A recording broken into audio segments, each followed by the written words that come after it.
that all these things were done. If indeed, Kwame, even before the orientation now, Okano, if all these things were done, I do not think that this woman would have been appointed a regional minister.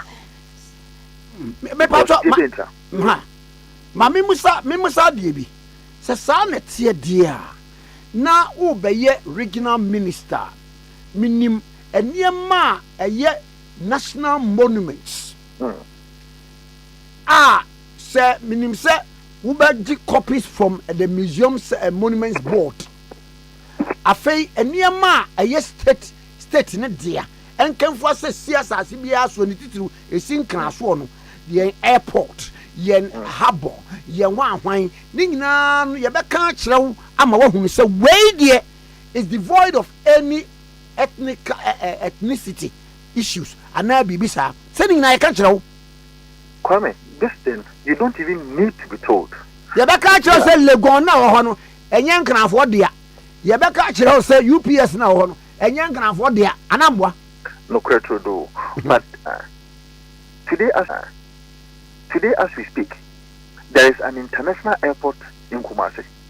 Mameno Kumasi, I'm a patron of fly or could do Kumasi. Can we see that the Kumasi airport is Kumasi for there? So she cannot use that route as a regional minister because of Nkrumah. And you put it very right when you say that young to me Kasa no man will be Mayan Fanti Tini Pantamo, and that has been the modus operandi of the NDC. Okay. So young Casa we want to tell you pantom near who say Asante for Nasa can for and cat in crown for home and cat Abia I before home because Kwame you are all Casano of the Republic of Ghana. All Casano Unimidi what do clue and you see his president is called John Mahama a Northerner and yeah young call your friend is a airport hall you're quite uncle from Maraba in front of all because they had a Gwani Casa. Because the President of the Republic of Ghana, who is an embodiment of the state, the symbol of the state, and you saw no, because your president, Northerner. Sabe, these comments coming from a regional minister who is supposed to be seen as an embodiment of the state, the representative of the president, is uncalled for. And I think that, as you rightly put it, His Excellency the President Ebebano, some sanctions, or if you like, some engagement will have to be done. We cannot leave it like that because in Trinity, young people are also listening. Ebeka can say me cramp me free tafuna ba me ko me parliament wo Kumasi. And I say be parliamentary and one me san ko back to me pe e dan bi and I say me ntimi nyama no say me betena because parliament na wa ba me constituency wo Kumasi. We cannot start on that arena. We cannot start on that platform. And very, very wrong. Said the regional minister will make such a comment. As you rightly put it, I do not think that this is something that should be coming from a regional minister. And I think that upon sober reflection, Obeunu say really one can say ye. And say, Namu say, Gamanche, or say, Asante Mem, One, Otumfo, and you could see the brotherly love, the kind of engagement, even though I was not there, but you could see the kind of engagement or more. You could see that they want to bring about some amount of unity. But also, me who video be as I want to say, a Kabayanka, a Greater Accra, a Kayanjan, Gadangbe, the region. Emma Wakasano, the then president, and Adam Kokufa to Krasi, and you know, 2 minutes. Obet me akansa ade your mind no side to me meanwhile can ya what way my memo ade we dey medin komo no eba kan bia no gamanche bia no enim so di ni amugi wadi ni adamalache wadi ni something unkwa ba ya wo de opabuafudin wo di ken e na ato udin so kwama so we dey men kan bi media me kan me say asem na ba ne kan me kan wo ba ya ken ne dia wo pe Ade na gra di ne dia ompe afi mami samu ade ba ko biem senka wusu a wo ye gamanche no se wo fa ha wo mu di ho mo wa we se men ka ho we se men hye we yase enti that Ghana unity no ade na wo foster sa ade no No, I think that's a fair point, and to make sure say there's too much amount of peace. In fact, for all these years, I remember Robert crying. Who that see a bedi homo festival and the people will say, I have never ever experienced it. TV pennies and crime. So that means that at the basic level, at the level of almost traditional authorities, there's a huge problem to the extent say one of the chiefs, Sadi we see or Oman Joho baby was making an allegation said you see on no life and Komoba Beteki. So the Onkomoba Bepo no mum ne kuno. This is the allegation that was made on TV3 yesterday. So that means that if it is anything to go by, there is a huge problem that not even the government alone should be interested. The presidency, the Ministry of Chieftains in this should be interested. Some amount of investigations will go into it. The Ghana Police Service should also be interested to make sure say, hey, so that's one or Henny make allegations say, Ade Akye Abia, Nipa Be and Naya say it no yaku woman. Or Henny make allegations or no one woman and now area de yepe. We cannot allow these things to fester underground in the region because I get that. Say Masadi and Koswa. You might even end up having a coup d'etat, and I don't think that this is what we want. We want John Dramani Mahama to enjoy his presidency 4 years now, Edruno, or enjoy, so that we can have a stable democracy where it is bringing about some amount of development. Politicians and I say the political actors in there are also making sure they don't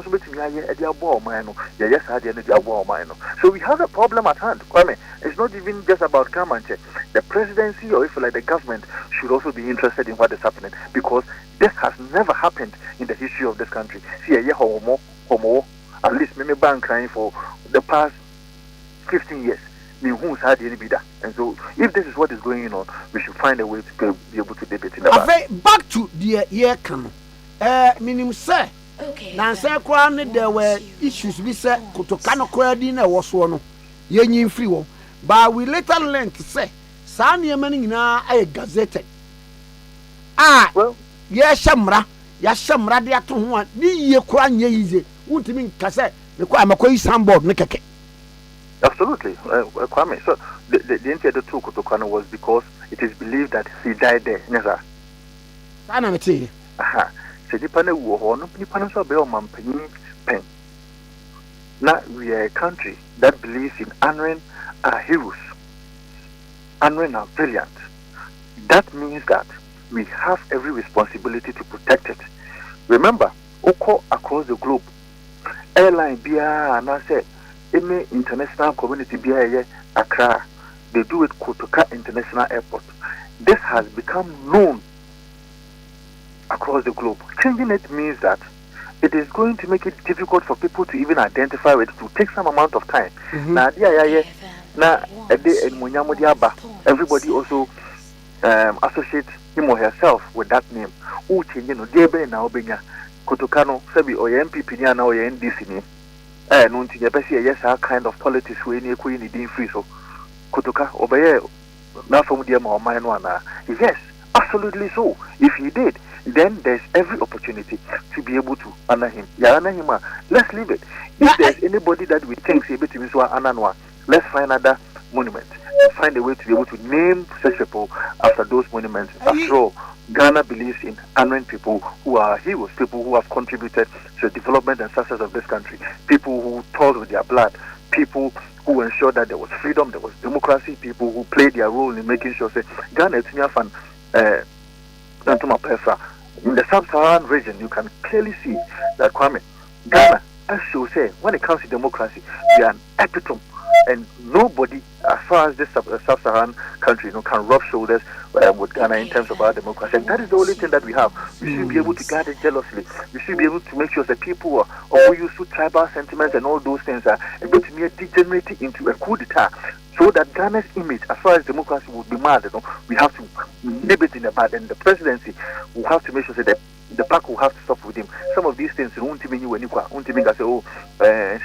especially when it is coming from your original minister. And I expect that when the president finally comes down, he will find a way to be able to deal with this matter. Now, Maming Mawadiebi, Sawuba Kumasia, KNUST. Kwame Nkrumah Santini. There be onya Asante. Now school no so kora ansana ye be elevate no na ye Prempeh College of Science and Technology anamboa. No cre ansana yes Ababe University of Science and Technology. And ye dey to Kwame Nkrumah back to Kwame Nkrumah. Yo, amesa ma wade bi. Wonim say ye T University no. Edibe over 60 years ansana ye nya an indigene of Asante. So I'm a head school no as vice chancellor. Absolutely. Kwame me ama matter no to say history na minim. Eti ye de rank ye gimi mwa. What you say? Nti ni nko yin phone yin fan to tumfo. What you Asante ni ba so. Asante ni bia no wo chen otumfo. Ana kwa mo ya Asante ni otumfo. There be boy. Ma me sama ba ku bi. Hwe headmaster foa. Wama head the institutions senior high school so no. Me pa cho ko hwe. Prempeh College kanenia wo etiamu. Wo be ko wa asenum wo mo wo enkrofo bia na omu mfiri ho. Me pa cho Kane regional minister Kwadwo Yanka. Wa ya Asante ni. But hwe djuma obe boy ma oman. Yes. E wa Ashanti region. Yes. Woko Asante fo na pagya we ya Baba Yara Sports Stadium papa Baba Yara wo free fumesa. Okay. We na kwa me Kwame ya me Asante. Minim da ene otufu humia the kind of engagement a oni minya the kind of energy a papa no sia me if Asante me coincidence no kwati mu say ala me no otufu personal relation am dey bi o but dey bi humia na ni ade humia tafugoni tafu brante but he has been told that I'm a fancy but he is welcoming everybody in his region. In fact, on one kasa na yasi pe. Look at the kind of zongo ebenho. Ono matna for so long a time without any hesitation, without any problem. Emra tafo hine we de menka obi aya o. Zongo fo ye tafo any tafo hine konya asemi. Otumfo was the one who made sure say Sadian will be resolved because Obekaya somewhere 2015 and Kadibia and Kade Batafono. I think careful now Batafo. Ayi wonim say ebra wa moto ban ni mu no. Ba bia isi tafo yemfo no. Yes. Say meeting me tram bi. Oh, I see. Yeah. Kwame no. Na me kai say ye be kan asem no. Na kan say obia mfiri dem ho ye be kan asantesem. Yes. Yes. Na me che wa honorable. Enti come the econo any enyan we share said even Asante man otumfo o say to what kokoso me amena what me aye Asante what you bia said the other regions to say central region yet you bia we cannot allow this kind of narrative to fester in Greater Accra. Say Greater Accra, a crime for dia, intino, Sebe Cassette. I want to say young crime for dia. Will be a cancer young crowns on Casset crime for dia. But it's a cosmopolitan in terms of governance. It's a capital of the state. Into Ubenya, Ubia, Betinabamubi, and other languages and whatsoever. And so should be welcomed. I mean, it is going to be very difficult for anybody to say maybe be a wonka hebiano, what that will mean. And it is not a capital of a state which is supposed to be administrative. So administrative, then we should be able to welcome every kind of diverse opinion. Not me shadi be me very lexiconic pa na na eniema bi wo wa ewo enfante kasemu ewo nkan kasemu ewo asante kasemu ye nyina obi afa eyi word be like ayeko yes yeah uba ye wa ayiko aha wa je so yaye yes and ye so e che gwa na meti say ye nkanafo kasa me pa cho wo mo doku ye dibi but ye fe na enkran dokono. Yes. Because I near ye de ne fe na otim. na Fanta for the answer no Fanta dokono. Enfante dokono yes specify ade no. What you say? Ade bi wo wa e obi dia asandefo ekofa concert e de ba ye wo mo ba wo so ye de no ya ye Jimmy Agro no ye friend Kumawood. Yes. Enti se wo so wo de ana so ye ne Inknawood. Inknawood. Uno obi ani asem. What we na ko baby. Fantiwood ni e ko. Ye ko. O mani word there mo Fanta for dia o. O say honey dey Fanta for dia but one thing ye so now you want to say oh ko even deeper the numbers are asantefo no wo nipa no edo so chen Fanta no. Ai. So omo aseda ko fa concert ni omo ye da ile wen ko che otumfo otumfo ni say oh nana di hini mani efe pa o di hini mani efe nana di hini mani efe pa nana wo fa se ba ko so ne akorobeto akorobeto eti nana ye no wi a ye nka ne sei maami die. Well, we expect that the president should take some sanctions and also should be interested in the matter. I mean, any question we're taking it lightly. Senior, the Biameka say, because you be sure memoir, start with something small. Starting with big it will be something that you might think say something that you think that we can even sweep it under the carpet. But out of the abundance of the heart, the mouth speaketh. This is a biblical quotation that makes me feel. So, and sana mami we eba beka sasem we no. A debe nkomodie na koso on other, or if you like in other spheres, and I say other quarters. Yenim. A debe nkomodie ene koso, and I say debe nkomodie na yepesi emane koso. And into biaseda so asuma no wakase fako tumni enhwe sede ebeko, so that we can find a level play field to be able to advance that conversation. And you shouldn't take it lightly. I think that the president should be interested in making sure that normal we enko. So yes, identity mu ababa Ghana ha. Say identity mu super Ghana ha. It means that you will not have a stable democracy because we share on my way mu. In fact, even with Nyankasame Party, New Patriotic Party, most of these parties were formed on the basis of ethnic groups. You can share the history of NPP. There were the Northern People's Party at the time. There were Law People's Party at the time. Asante People's Party. Asante and never together to form the United People's Party.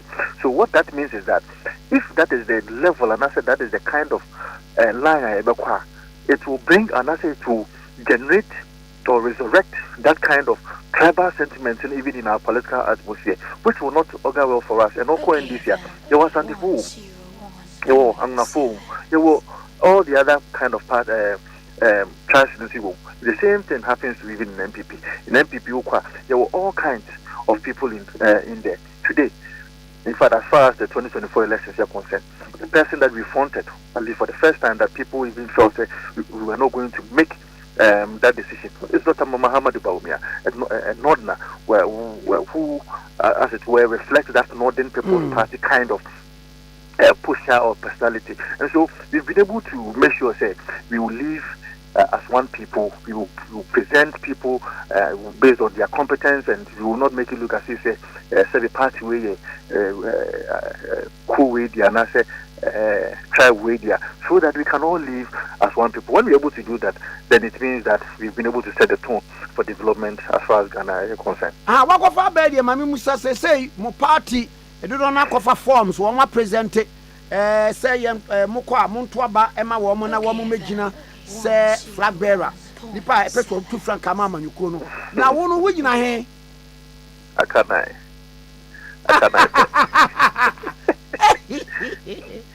Kwame, me no Obia, what did my man so much beyond the whom there? As I said, with it, who was I wouldn't be a magina. Oh, time I'm a 2013, 2014, TV3, late night news. May once me and Fatih Baka, former information minister. FSO, second lady person who, opposite corner, a honor Meshasi be a politician. Then the second lady Koyajuma as the personal assistant. right after my interview on Late Night News. Me Pacho, second lady, now you're the personal assistant. Pastor Trudeau. Wow. From 2014 to 2017. That time, me NASPA president. The National Service President, me, the no, me interview, and your friend, me say, Avanti Bra. Now, on the second lady, Mayor Juma. So I served here from 2014 to 2017 until say, yeah, we need power. And who's the winning we answer now? Jamaica Minister of Education.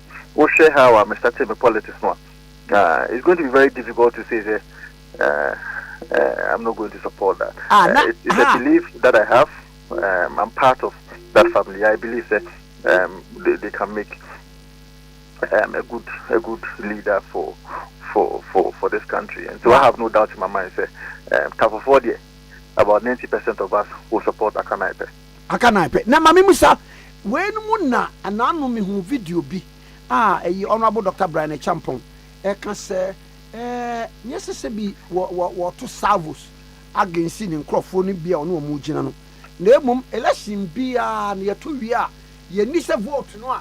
Is see what previous election and that's so current election. And the Akanai no is neither here nor there. And was I can be able to say, what share retrospect in retrospect, no more Casano, Mulusu bear 7 regions. A Fezongo Sunukra or Sabo said a future region, and Mutimi Winnie, a future Zongo Kwana Mutimi the whole Ghana, and the idea did no one will call it question and say, okay, say no, a dear Ben Nasa. As I say, I can't pen a yedruma. Mr. What you win where I net saying if you have any response. Sir, Kwame, we are messing the voter turnout and the voter direction or Tafu the amount. Bacho you. So when you said Tafu Zongo, one of the places are Bar, Mutoma Bama and Disipa. Oh, I want to meet you. Who's there? Actually, me free about Tansono. Me bet now Tafu Zongo. Udru Tafu market hona. No more fetch you say, Sab, a large number of Sankasi in this zone. I want to meet you. Kwame. Hey, wow. Okay. President Kofo what you feel. Wow. Kotia President Kofo maybe drew us. Hey, Tafu. Now you say my chief one in the day because if Tafu Zongo on my awful one in so now. One soon. But Osha the voter turnout now.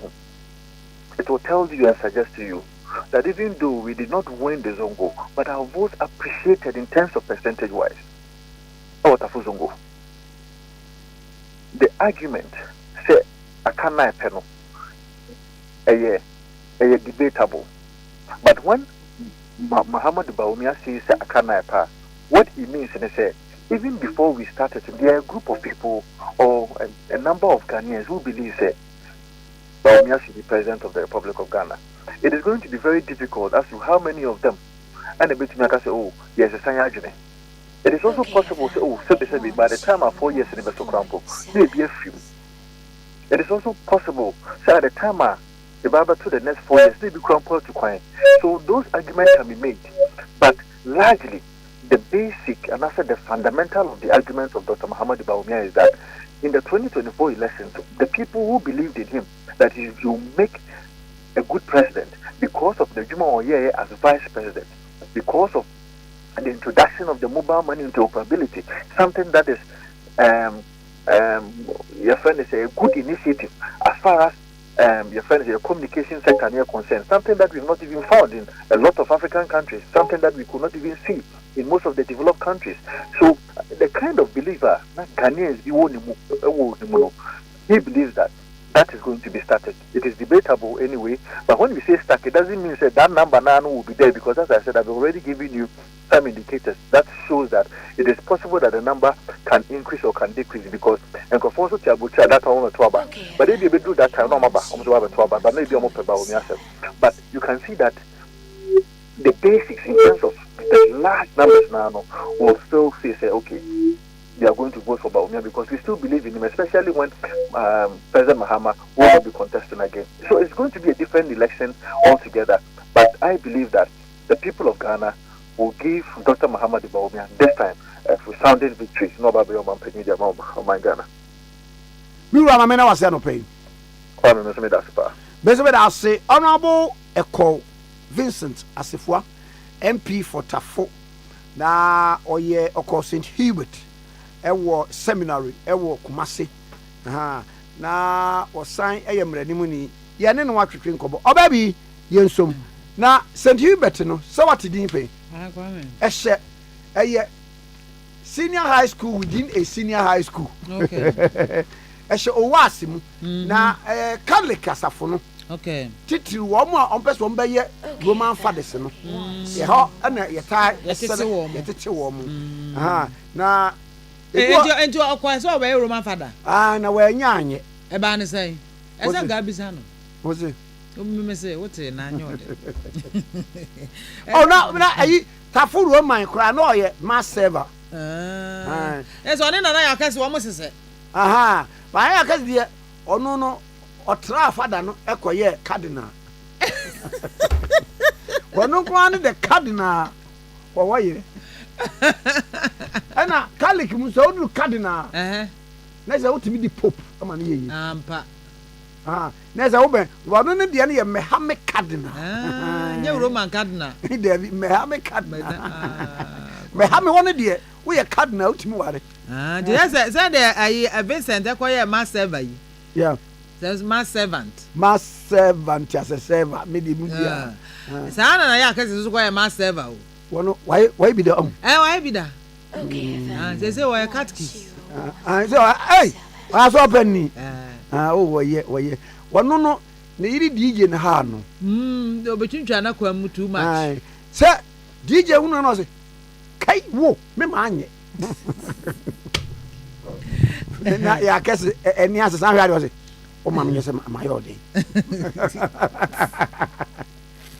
ya do asa kwa me so no say ayi na no memeda na Daddy Lumba yedi ni na wotweda e wo the Black Star Square na sa 1 week tumu say nipa bebre frechichi ni benche ye e ba ye wo mu a edi odo e ba ye e beto nwum chese support ahodo na tumi se nipa ba pa na wo mo edoso eye Ghana fo kuku dam ne ade na His Excellency Nana Adodankwa Akufo-Addo Ghana mampanyin edada wo ni mfoni wa hase ya wokuta eyere no baako emu a chese o cheche ne were o cheche ne were pa na wo mo ansa na wo be fi ho no mo no mampanyin dada Akufo-Addo ono an kasankasa to ni kotokuom eyi sika 100,000 Ghana cedis ede mai se womo enye na womo emfa entutu na yie no onye na yie hu tutuye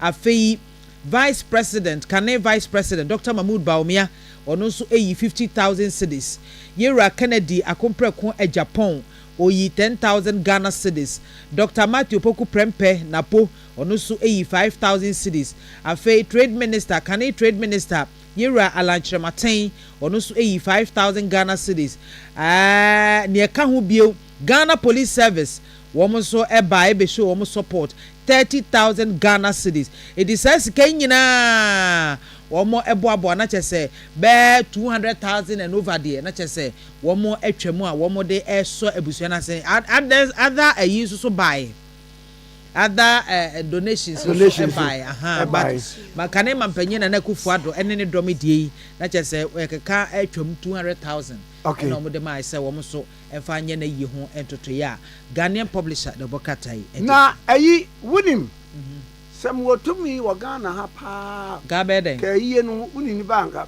meche no obache no kam ya gipia brother Sami ade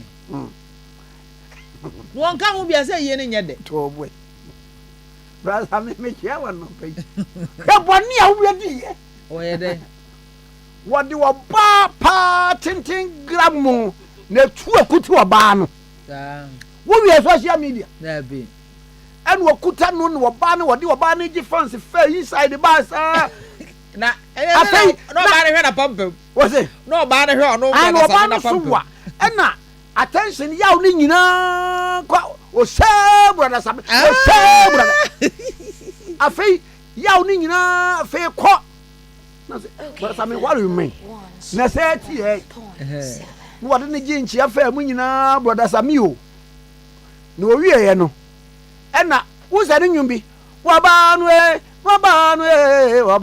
Samari abanu na gay ti si mu na ɛfuwe ɛnam gina nam say Bible mu obanu Samari amni ban wani gina hoyi oh brother me wonye you are not na just wonye nya me say video no obabi odi e pewe Matemary ɛna bandsman no so no kyerɛ sɛ bandsman ne to wonim sɛ ɛnwom no saa ne nwom no ɛyɛ 6 minutes na abɔ asi ba bandsman ne bɔ saa bɛ 1 hour 30 minutes ade kasi brad bɛka sɛ masa ɛnwom bɛ na wɔ saa no medley bɛ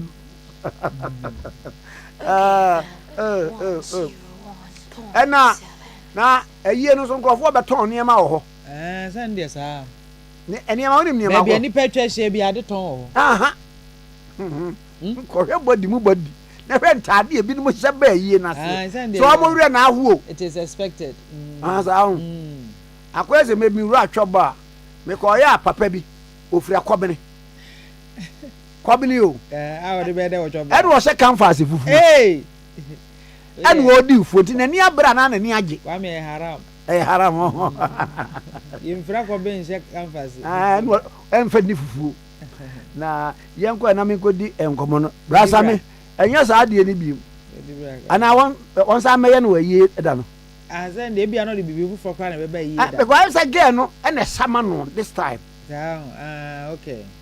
Wo ba bi? Kwame. Wo ba no so opanie. No etuntum sa wa. Kwakwa am ka say wonam say there be you no. There be me to no so sa.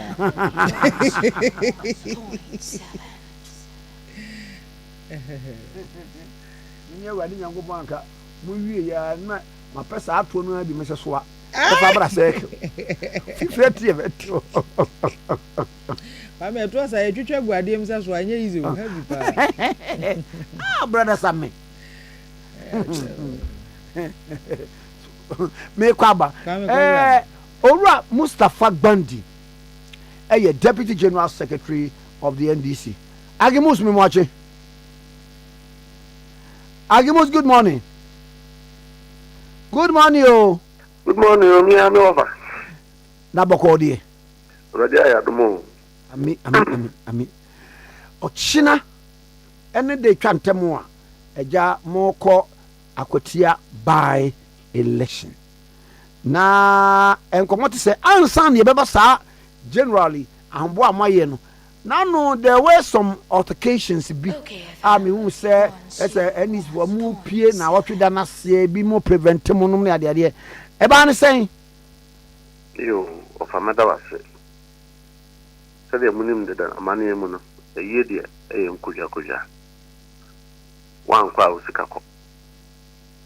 Ye ba na kanu na akotie ye ba na campaign ye NDC for the ye ba campaign by election na ni efe ni mu se kombesi energy akumi ayeda na nke na yakwa koboa na nkoya sa MPP for se wo mu ye won na siyo tadi ye no omo to nsa invite ya say emra bi sa na taye no tine ye wo ba bi ye campaign kwa na some friends say ayi ne nyina ye ko bi na efi se mpanyifo na local co representing na normally say akokra ofia on the yamane ti ofre say ono na owo na man oye rally bi on ti ye ni kan nkona owia obeba wantimi amanso ananka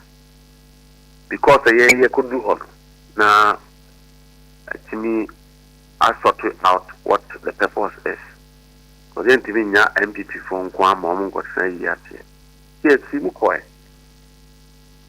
but me national organizer me deputy national communication officer boy and the regional executive in some MPs. They are quite near the church, I had a trance.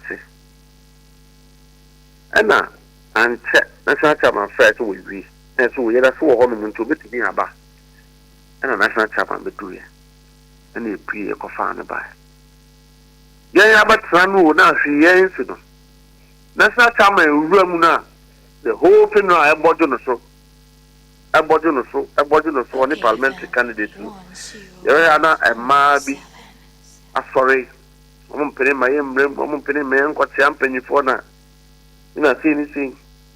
But we were very focused, sir. Sabu, any Ubia, who raised in a senior. But Uncle Mustafa. Yes, sir. Wouldn't him say most chairman general, you receive in Ketia? The whole dom. Now, more man, I call Radi as a neck could change you will be a green and if I want to MPP never in this year. No more come, must say. What about Abia then? May say, wouldn't him say most chairman general of the NDC? You receive in Ketia, me, I'm off for just you. No more dom, and who would do. Now, all be with me. No, but you fancy I will be a green across the sunset, but to a MPP, not to a man this year. No more come, must say. I don't see ye. Oh, sir, the thing that hey. Sir, because another crowd or every share who were Muanya fancy beer. Baumia or yet or a year with Anya fancy beer. Okay, and the year 1 year or Mukoya, but that is what has happened. oh, what? Oh, over our trouble results are by Mate. now, Yandia near very focused because your papa and I'm no papa. So we didn't want to embarrass anybody.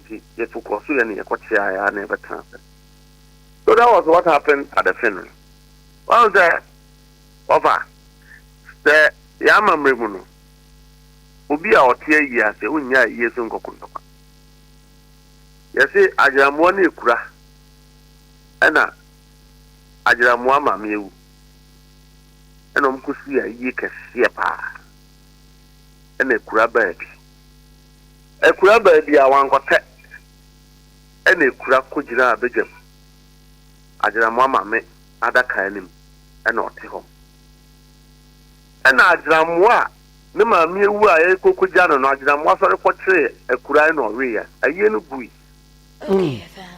101. And then I had the MPP for you. And as you are coming here, MPP for one deal. We need power born a brave ye. We need partner for Joe. We need pass, Sabi, dear old name. And then as coming here, MPP for the Anquan. And MPP for now, I'm a true crown. What shows is a woman at Brandon as you are committing in now? No, be because someone and a bee said, oh, ya shut idea and you're black. 1 week and ye 1 week a mamre ya da.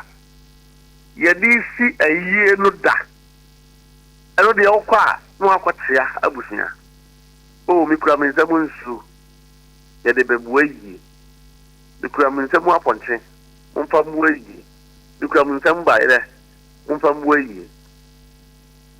Until we are a case, now I didn't want to do Timu and Uncle Pesodi. And as a fans and I ended for by agent. Because MPP for name is a candidate of the corner. And your candidate would they hear a Musia Bayi of a family to one candidate never trans as an ever. You better do here with the parliamentary candidate, lawyer, but they are for next chairman, what transfer. And almost I'm to compare as a man. MPP parliamentary candidate look at ball dumping, and as I'm by you not him. I mean, why do you do this to yourself? And I do before Thursday. Omuko hold the video. Let you say Uncle Hobby. 1 week and I send me a coin. Because I know that Amania, as I said, in a Yakoboa. It is just a shameful thing that you almost copied the money I'm a woman. But we are very determined, sir. Yeah, but I to win a seat, and we would win that seat. There is no way I can. Saba two way. Okay, then. Yeah, to my lawyer, but there is no way I can 6 p.m. Lawyer, but who will not be declared the winner.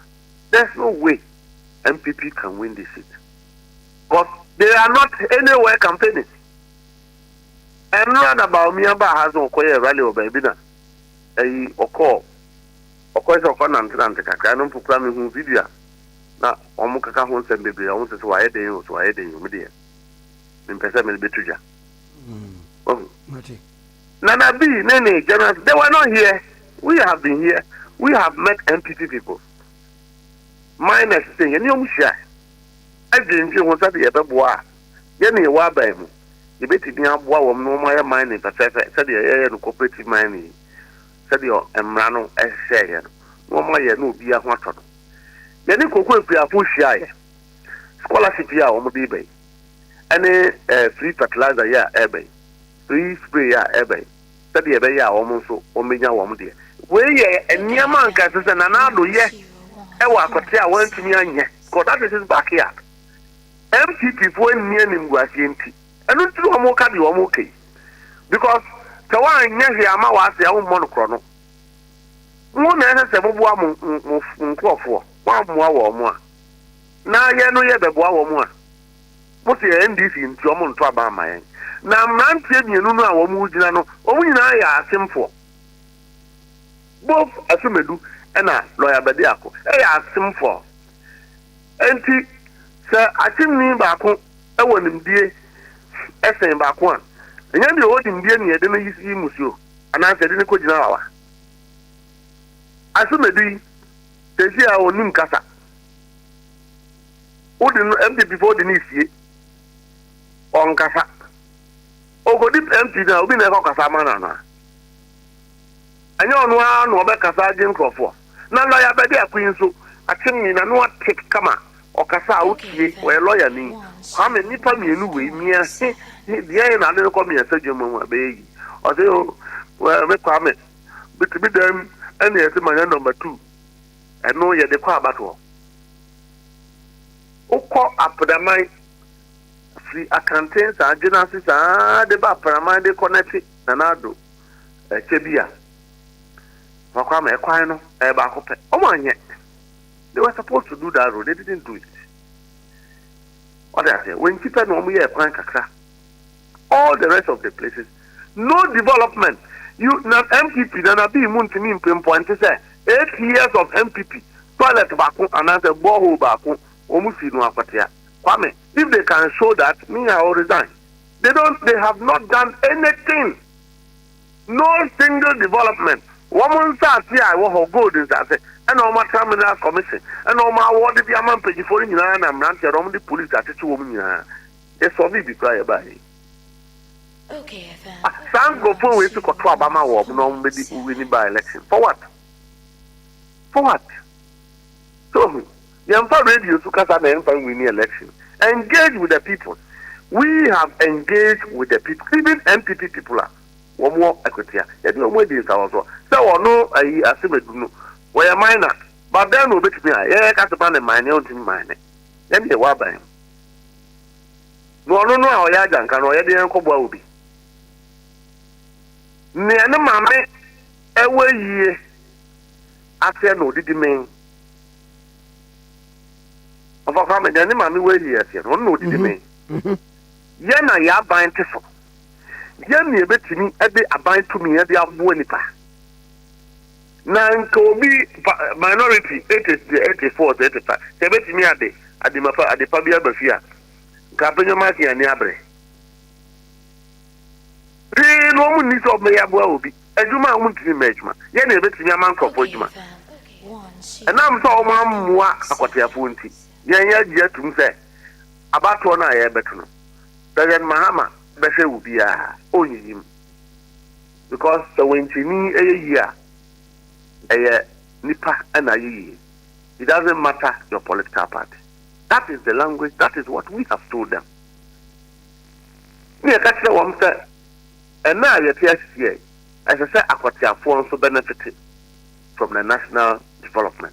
President Mahama for a campaign for 2024, and now almost transform our Aquatia like do.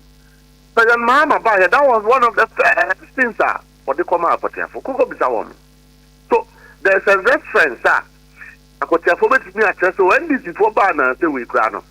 we no mu ya we no mu ya we no mu ya MP4 cannot show that almost you blame him for no development say I promise you one obi a watena by mu 8 years no obi a watena 6 months when you dey put to nyuma ko edubo no se ka se akwan ya anya when you dey za kwa bi no ebo no ya ka se koko okejuma ya mo a when you say dey za kwa du no bo no ya na nado ya bojo mama nyi ko ye de na nsi ya ne bai afa ni anyem a ye kwakọ no bi a wawu a wakuruba enye ono ne ye friend kron yeti ni by for na so wufu. So I don't understand my brothers from the MP. But yeah, agree say but ebie ni. That's it. Yeah, be kwaba. Abanu ne be to. Obi abeto no ba. The two we are kan obi akọ baby. Me that's it. Nyame nshira.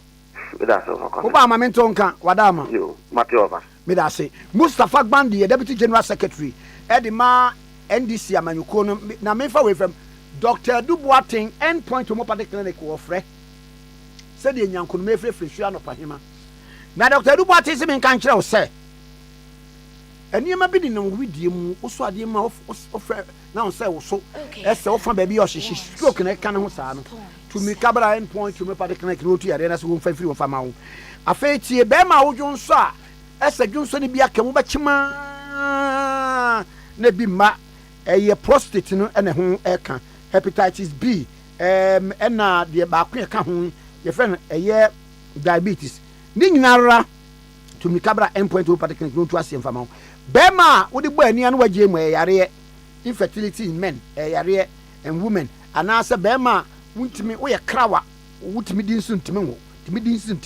ni nyinara no ba ebetu wo ulcer wo ani yare wo spine problem wo chiribre mu Dr. Duboating say yare biara fabra na wontu ase ehọ nye herbal shop na ehọ enye surgery ho homeopathy ayaresa nhwehwemu ene nuro ene wode bema wo wonum ya na atu yare na se ho e de afiri ho e mane kọ na Dr. Duboating was Spinters Road Shell signboard Accra wabi ebi wotema complaint to do after wajan sheko straight to Podi Gardens follow the sign to the clinic Kumasi branch no Nkrumah bohia Angel Judicial to no chipe takwara branch wana jana police station chipe wabi ebu obono tachima ha yinsa Dr. Duboating ma mo 30 minutes na obewura consulting room ntem wono an ekuta phone no frɛ no ne kan o yare wo nua ba no yare o yire ne yare no abusua ne yare nyina ka kyerɛ no otu ase ho mfama mo number ni 0244 867068 0244 867068 0244 867068 0244 867068 ebi 0244 867068 obabi afre wunu picture no a eye oba na Samaria ni ba no a bada Samaria ne ba ye no facho your comment please. Hey Kwame oba ne ma bisuro woo siro ai o popo dodo hey Kwame anu ade hey brother Sami anu ade o ko fa ni free na catch the father this hey wo to ko fa ni and on say oya young girl ai onyini and oya innocent ai utum so fere ade na brother Sami na why no ho jejefo ejiji awura no we num no charge ben ye be brother Sami we causing fear and panic ya na causing fear and panic and happiness what dey be any unnecessary happiness yes they will do it if you Kwame Nkrumah yes hey unnecessary happiness ba na wo so ba no so osache ai onim sanso kama na omu wie ye no yo mbefa he ba chende minim me ba chende ya ma research me get to it hey so we no side attraction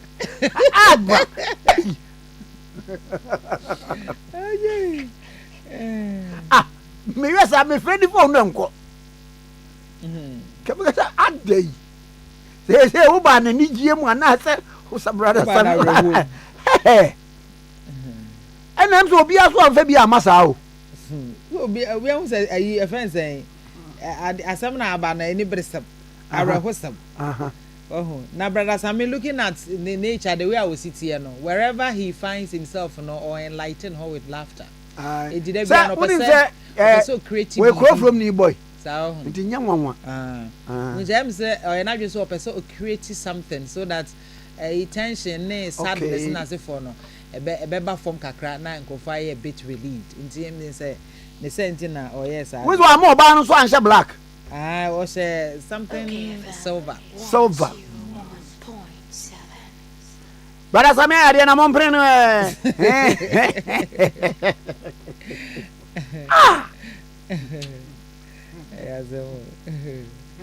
afei wonim wo se mpanimfo baase ba videos aye hu no do no yes brother Sam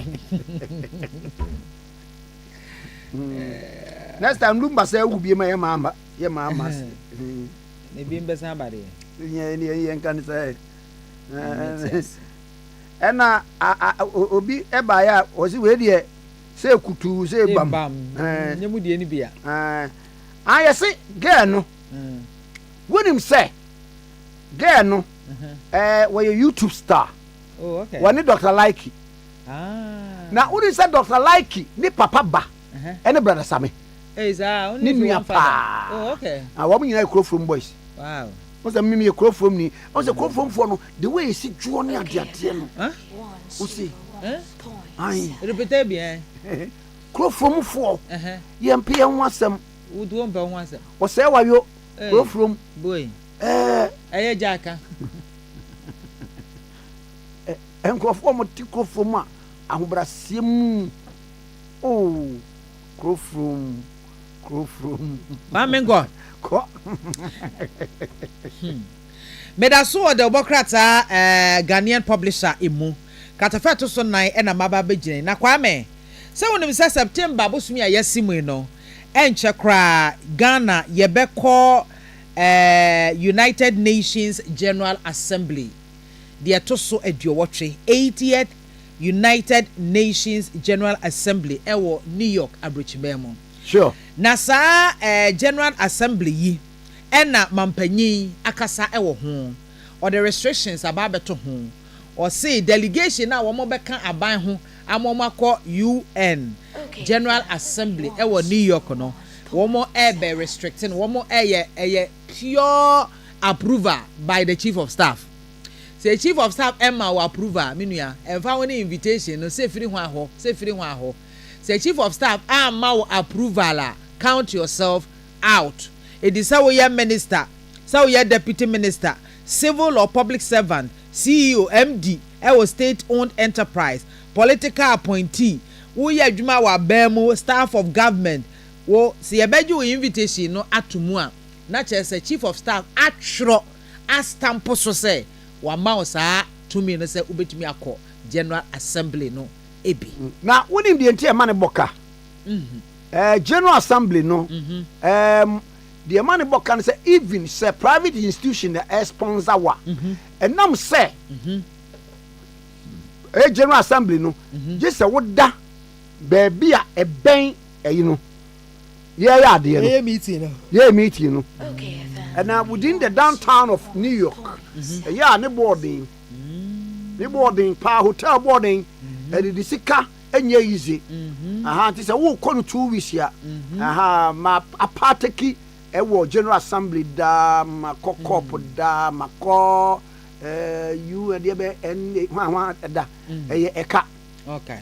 Eka pa enti normally no dia na ma eye kese ne say boys be a Ministry of Science and Environment wa mo di nipa say beko okay Ministry of Lands and Natural Resources wa mo susu ni nyina because a global idea be a border on climate a border on this thing wa mo su di nipa beko atremu akọ agencies ni be a forestry commission for di nipa beko ni we di nipa beko eti wani ma ho so no the foreign ministry enso di nipa be den ebeko president so entourage no edebeko wani be ba ho so nipa be 500 a day. Okay. Na 500 no one pass says ye mo bia ho ka me ka kese bia like $4,000 ya and now $5,000 5 times 4 no mine deka to ani be twam no ma no I spend be about $5 million on the UN General Assembly and na UN no wonim say ne krobata doso ne krobata doso eti ye no nyina no there are meetings sa ko say yan be ending United Nations no eso United Nations refugee there ben no one be conference ye nipa be ko because ye nyina a signatory to certain charter ye ko abia ye pese sesemu ne ade enye easy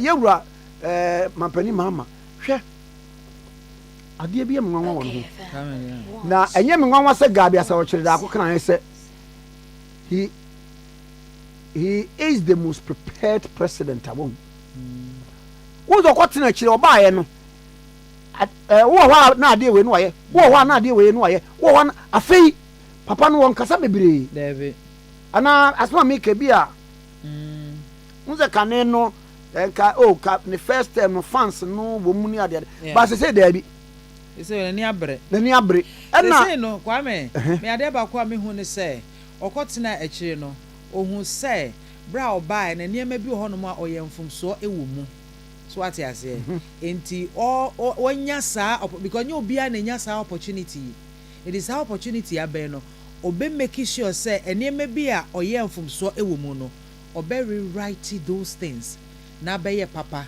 na Ghana fo hu say papa yi ba ye wa ama ne mpre no so anka ye hu enipa bi woni mu a ode abeboa wo men I think say eniam bi ne mfumso bi a oye mri bi a etwemu no ompese obe repeat enfumso no nti wototo ne niam yie ene bi wo nso akwa me unse te say da meto amamu no wuti ugina kira ena unhunu mu wote ho a unhunu mu enti ono abeye bi pen na wakọ a wo hu say wo baaye no niam we oye ankoye enti okochi na kire no ojoto niam bi etoto ho sa nyame ye mado no ma me sa kwan bi mu a we ena meye enti kwa me wo ho a na odi bibi betumu a nyese ofiti ya na odi betumu yade bi a wadwen ho dada ami onim se beboa o man ami ena hwe ade ba ko se hwe ne ntade hyem so simple se wo hu se ena so wo se oba badwam a enye kasa tenten bia ne fans bia kasa tenten ntoponko oye ne de awie no a no okọ na oba bie asem we enye onwanwa ye hen se na de Musa dam kwa ene ye MPP research how so ye machiwo movie bi am here say never say never hey any PP so MPP what more you know presidential flag so okay Sunday almost wo man yi mu me so fo bi na ne kasa na asem no ebene no a woni de oyo say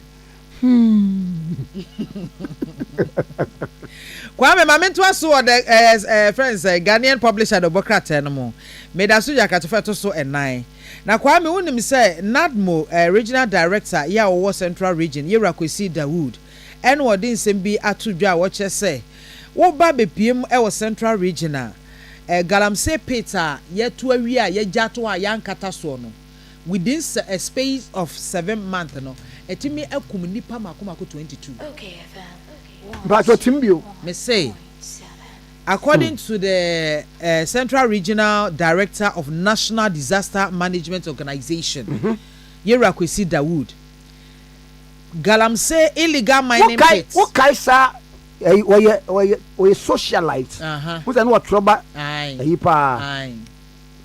mabani mame na wase Kwesi Dawood we obi a ono so woyire ne ho pa se NDC emra power na minim se ho na ade na kọ bra Kwame sa na mampani madam fo no se me friend bra Kwame we Saturday born okay Auntie, me say owie na yi ne kura mepe enu so only 4 years. O de Kwame de na me okura so me invite o. Kwame for no. Oh okay. Na mo mra Oil Tower Ministry. Because ye be did. There be. Oil Tower Ministry, omo Kwame for hu hia wo mo papa. It me invite mo aba. Eti ayi mampani odi na yi ne president ni wi a. Enu on ma bobo ska no anyi ska meto car man license ma customize ya man. Bra Kwame. The menu KDM. Manere. Kwame Dramani Mahama. Okay. Do fear sa na me dia kwesi wo. Obedo as we ni se ka oka, ese surprise. Baba cho wadaruma. De bebe bia no agene sa na bia de minya ya no. Kwame yempala cha wo. Yempala cha. Mepe ayi. Menya. Okay. Odi am Judy. Odi am Judy. Ya bi menya korola kra e maniwa. Oh yeah. Ayo. Camry. Camry brand. Na gwa me pacho. Obedi akonwa be wie no. Now for abba na menya Camry. Why? Me de beba na license. Brand new. Brand new. Me de beba ebere nso a wonni ho. Na me de beja ma lodina. Oba na odi ama. Oso oba wonni na de car na be so osefa. Okay, Wa baby. Amen. Mami tinko we even view. Obra na me nto amasem no. E na pet na kum ni ba say 22 within 7 months. Innocent people they have nothing to do with galamsey. And I will tell you, ma.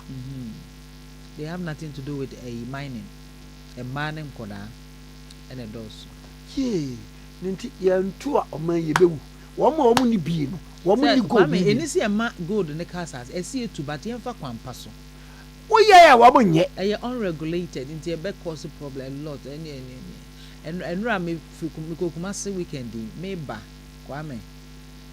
Ayi bia me huhu ya me suspect say galano ayi akese na wonim de esa ha adwene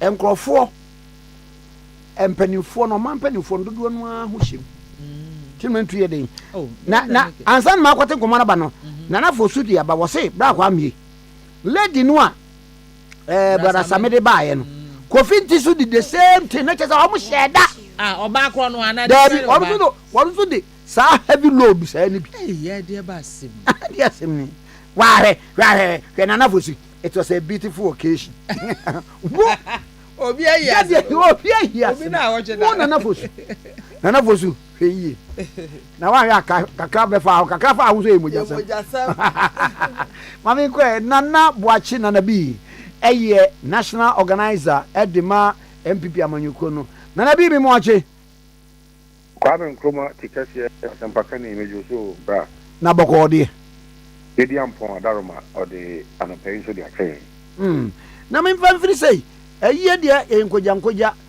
yewura Ernest Kumi ba mo owu abona bombo e de ne kɔ wode ne kɔ wie ya ye di na wotweda NDC fo mpanimfo e ba ba chia a yeze mu nkrofo edi wo ngaw e ba ne sei wado na da Lady kan minuanom NDC for menye ni so mo ba yie bi menye ni se na adwempa e wo mutri Father ba men trust ya ma ya the invitation abremo and minua akugan ankasa krampo no na confirm ya the gold plated invitation abremo tinye tene se enye se dia impofri mu na obi ka trem se yeah and 1 week now so say 40 days into no we ato platform ntia momra Kwame omo bay omo fali a esise omo kra sebe enye papa minua Mustafa Gonde wo she kaki brown bi and wo she shoes cream brown was there so your campaign wo fa ha chiam now you don't yen kan sa ebra ye omane bo amane ofa sapom free se omo kwa yi no me hu me nua ya me so okọ wan hye amo anko hye t-shirt aya chuchu mu ya de yellow ne red ne green a chuchu mu dari candidate no kwa na no kwa me hitin obia ono kwa o se Peter o se pink na akoma mu ne ye kan na ahunam ade kokwa nje no akoma mu kwa sanye papa no ye wesi ni nkati anso ba no ono so se batakari bi a ya chuchu palaskalas bi ena ne nsa nam ne minimu the mature so the people protested against their inappropriate behavior. Oh, what you say ase na yemboa ye ho say ye ba na emumu no say ye be die ene ya nkon so o mbeka say already na no kroma ni nyina na kwatia ofa ba bia ofa kwatia ofa boadua ofa toprema njena se kumeni wanti kusi ekwa kofa ya no ebunyo so say ase NDC watching a yabrante ya bosoa man free. It is all my and ye binya dia selm. Number autopsy report to be anjere say ye NDC one atete na ade ekura se sa de man no court no bua man. Kwame ade ha dwen say candidate no. Now on nam can say oh there will be by election.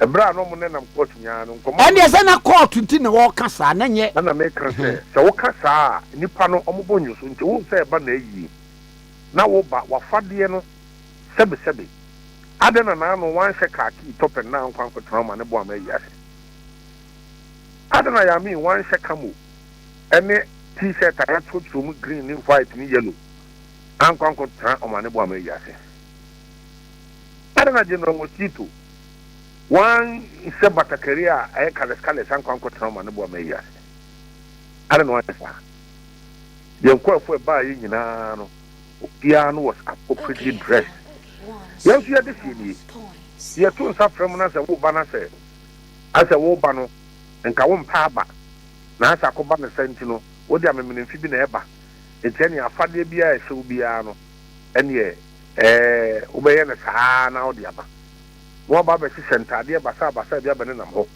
na wo wie ya chairman mosquito sun san nam ni minimu mekun eti basa na obi ana de anya so mo ken na se ampa eni padodo na ka se mo na mateti abrante am na ko ni wu mu no kamia ko se no kwe eti be do mama ye bia and nobody attacked them. It was rather a protest against their inappropriate behavior and their inappropriate dressing.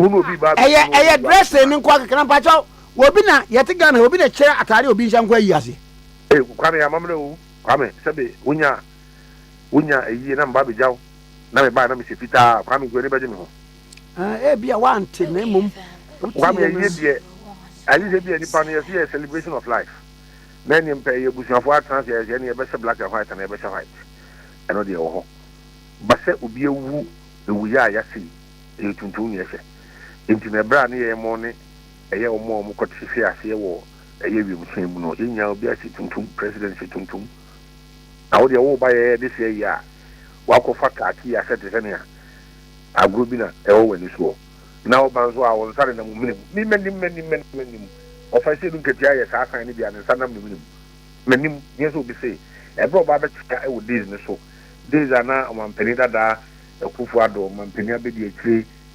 Baumia, General Secretary, Afanyoma King, Chairman Buti, Motisubino. Many media, many Amoma Cocosia, Mema Dyson. Many more ye be. Opia Jones will ye be. O Babasia will ye be. O Cotransi will ye be.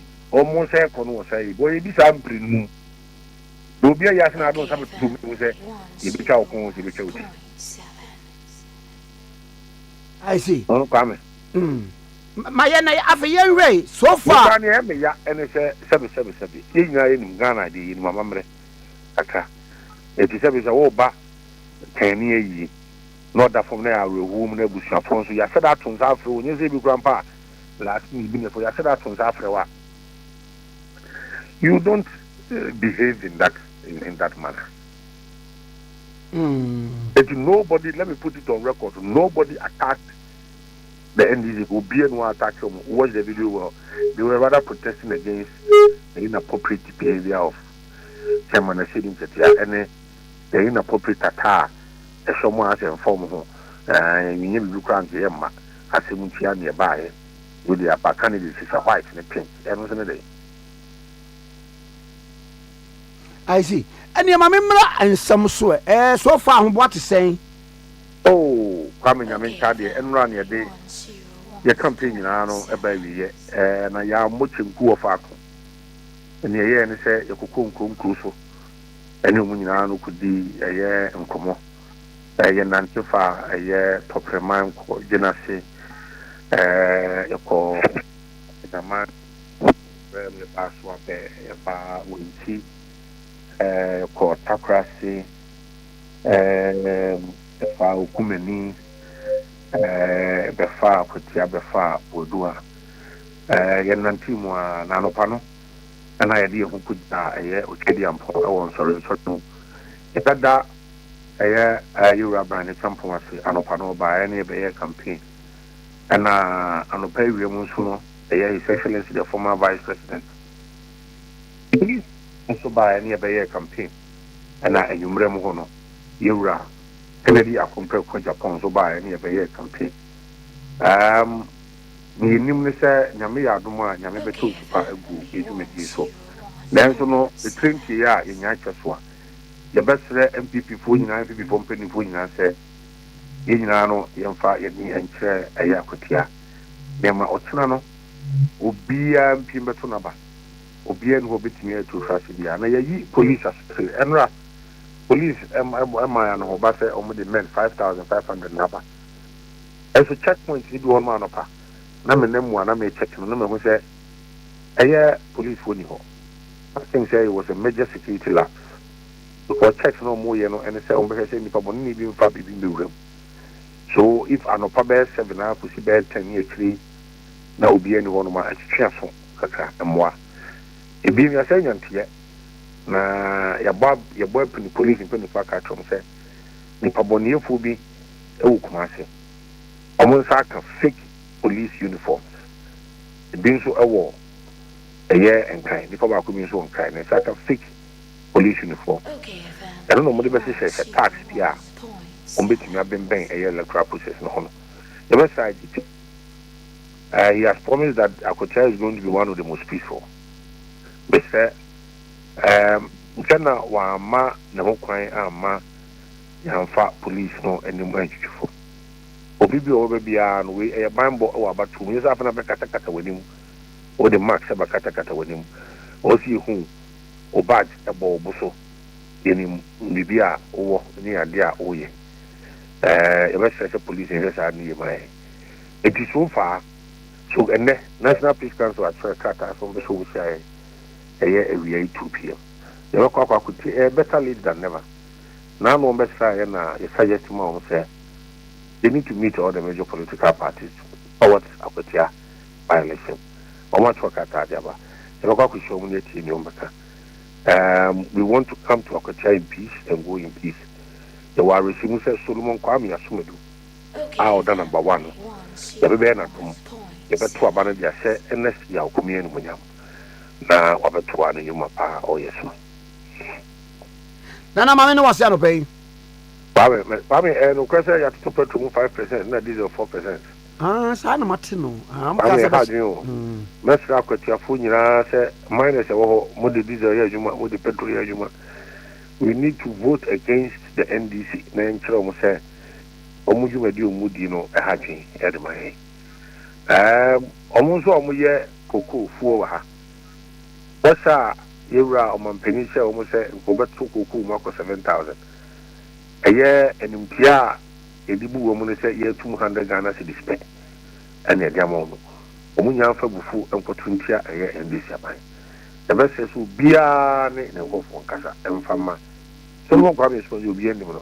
If you know Granu Yuma, or Bren or Wasi, or Joe, or the form, or Besum, or the Indian of Grassroots level soon. Okay, Mesme da se pa Nana Boache Nana B national organizer of the New Patriotic Party any night train okay 101.7 so ni me fa we mfem and pam chomtie Regnant Properties and Investment Limited and sase ne wo moton na sase wo moton no aye for papa don komi aye for papa na sase no wate so 40% we mu nchemu aduanan wate so kane wo no na wo to aye plot of land every Regnant Properties and Investment Limited wa na 25,000 cities say about 15,000 next say wɔyɛ mu nkyɛmu aduane 40% no wɔyi afiri so ɛno yɛ wotɔ no outright payment a nyɛ sɛ wotua sika no nyinaa anonom hɔ a na sɛ wopɛ sɛ yɛ spread ma wo no atua no kakrakra ɛyɛ 20,000 Ghana cedis wotua no installment a ɛnsase no ɛwɔ gomu apoten wodoɔ no yɛ Kaasoa Winneba highway no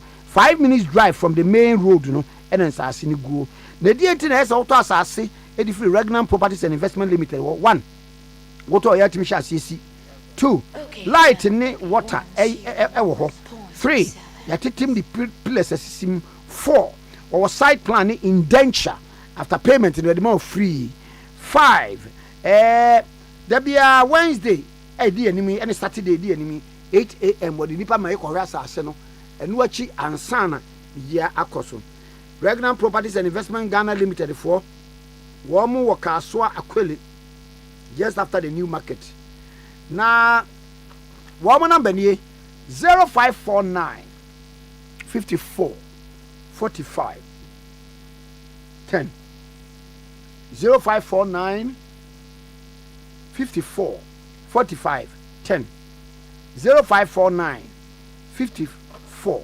45 10 the number we should come 0540 46 12 76 0540 46 12 76 0540 46 12 76 0540 46 12 76 Regnum Properties also your property our priority okay 101.7 so ni obabi yenko obabi yes Kwame nye Musa dankwa we na o kai si ebeto aba pa o ye yi bia ma ndisi na MPP for na sopa no ne ono na akoye sebe amaze abato na wo mu to no NDC ebe we ni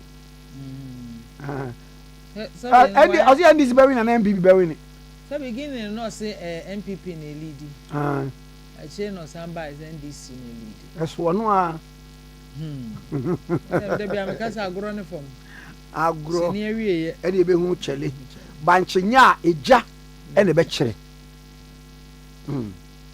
Kwame na man no eguso a make say Oko Central Region activities of illegal miners and I say galamsey foi enam so ama bosume enso entem no enipa makomako 22 ena galamsey pits amana galamsey amana ye tu a yankata so a ye gya no hono no etimi ekum saa enipa yi nyina na wo mkire se saa pits yi no eye galamsey fo enigya eto hono mo enti ankrankra bi a wo mo no wo mu nim galamsey ho maache the titu eye ma ene nkoda ya eba galamsey dwumadi a wo minim ho maache wo minim ho ayibia won ena chese kototo saa amana yi mu a wo mo ahwere wo mo enkwa enti Yera Dawood chese asemwe eyade bi ha dwen pa e wo se yetimi eye bibi efa ho na odi tudwache mu se wo hwe mu a ahwe afiga no kora no ebeboro saa ebeboro 22 no esan se we no ye de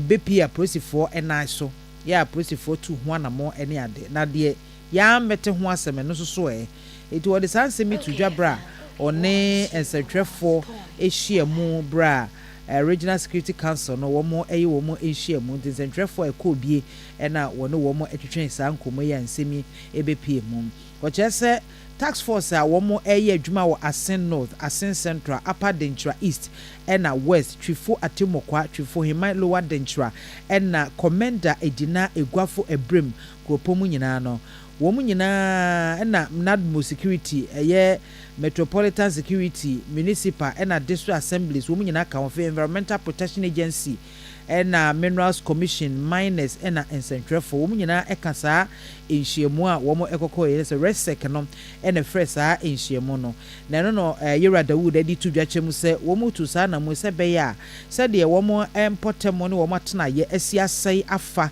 esan galamsey dwumadi nti no womo ebehwe no mo pekwampa ombefa so na womo san asiesie womu se aban ede hyehyɛ ya to akwan mu a wo hwɛ se ba bia yetu galamsey na ya sense ase ne ade no no yɛbɛfa so atumi aduadua nnɔbaeɛ ne nnua ne ade na asase no yɛnsa asan aka ebio enti wei ho nhyiamu ɛna Kwame wɔn ɛkɔkɔ yɛɛyɛ ɛwɔ Central Regional ɛmanibo wei efiri mu ɛba beto dwa Kwame metoa so ɛwɔ the Ghanaian publisher the Obokrata Kronoa emu na what the Speaker of Parliament Right Honourable Alban Sumana Kingsford Bagben ɛna wɔde ato dwa kyerɛ mu sɛ say Ghana ye mental health system no mental health care system no adeɛ bi a asɛ agiegu ye nhyɛ dante ne ye ho ɛma ye ni enku ye mental health institution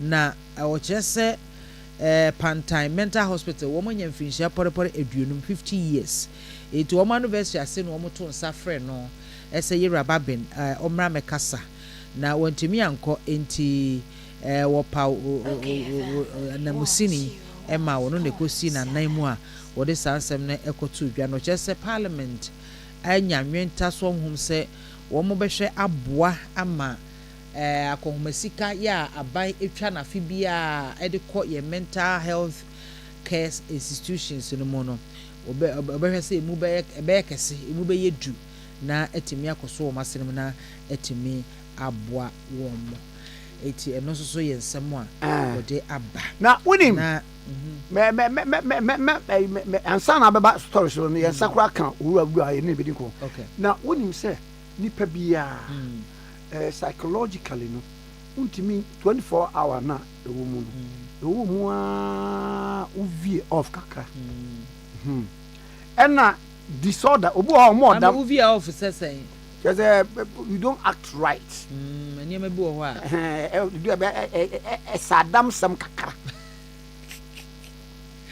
tefa so kakra tefa so kakra rebo akwa wan kasa abutibi fu ho a na hunu de enti aboafuo ena tira bi so a asem bi aba na ese wonya abotra wotimi fa kwa bi so ka fa eche kwotena se de o am ya sa de o ya bi en next the main line no ete kakra main line ete kakra enti na woni nkrofo a wo masem ye ma wereko pa baby woye eye nipa bi a society ni wo soro woye sofo pani woye MP woye sikani wo headmaster no ne ade no say our disorder and now wonya adwin hawa who are you to tell that person say papa ebeyanka ko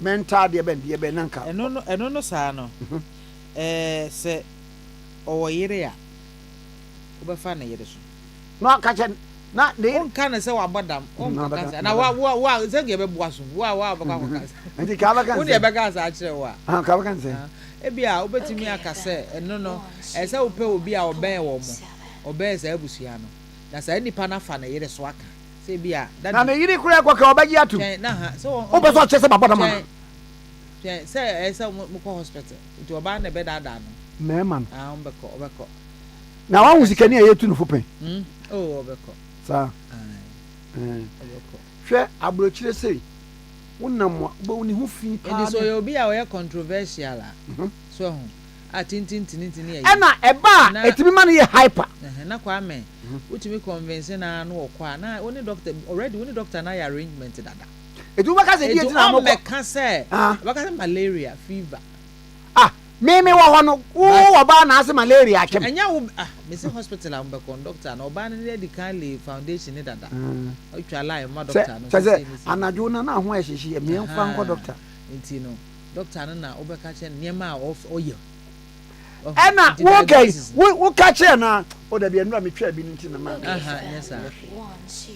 yes hwe abrochire ho obi nam ho ne hu fi pa wo de ko ka che nse wabodama na wo chinako lawyers be twa defending on nyasem ketwa mental health de ehun ehia pa na mame nkodi enkomo bi na men science so emra okay 101.7 oru atoni good man make say ni papa no we PR Ministry of Health ye ne ntwe nkomo anketo ni mimo ache meje so for Kwame na boko de ya me adome ye wo so biso me ho boko pa edu na me hu ade bi o social media na ya sempa Minister of Health Honorable Kwame Nkrumah Akando de yatie ne se wode atudwa na asem wode atudwa ne se aban school fees ya nursing trainees for no wo mutua no aban ate so ohamu nchemu aduonum school fees no kane na utua 100 cedis abetua 50 cedis asem a na Minister of Health for so ba ye ene ye ne ayewura health minister Kwame Nkrumah Akando so ba ye eno ko be na wo mu you me that say make it for no pay I am nursing admission omo school no any continuous student omo ba nyina mo fees atiso the reason in here Honorable Kwame Nkrumah Akando eso say was say tisa fees so in the past no je Abia 20 cedi last year. This year was a the kakaka. But during that discussion, no, gain fees no. And also, or not, they also say, Niama and court say Niana at least Niama bafo. And there is no reason. Because okay, because last year you 20 cedi, you know, I was with you. I think I was only in a so because last year. My reason be say be anyama mo yeden and until na o to school fees more this year yen nyina ye wo memwa yenim say nyama mo emre kakra nti ogina no so e reduce item na e wo fees asa ye kasa nyama mo emre kakra eno de be nyama ne mo emre no oh of Kwame ne wo memwa ni say okudukrum and then auto oil. The price of oil abafom. Oko now koto a more you say a more price abafom. Inti ukujina and also now can say oh last time it did 20 into this year no as usual let's increase from 20 to 21 and after 22. There is no justification for that. But there is justification to reduce. What justification say obeteso. Because you will say, Yama, I am Mekaka. And no few are okay, I buying flagship policy, yeah, your friend. No fee stress, yeah. His Excellency the President. At the Aba, or say, every first year, you bet your fees amount. And also, Ababois, Ama fees, no so. And you know, sir. Portion of the fees, buying it direct among schools, into a calculation, and I was say yet and also fee the main fees now can also museum. Into and also come to say the nursing training school fees apart from by half. Also, there is Bakubia or no now a said last year or Mutia 6,000 about 6,600 and I mean no cash about from about 3,600.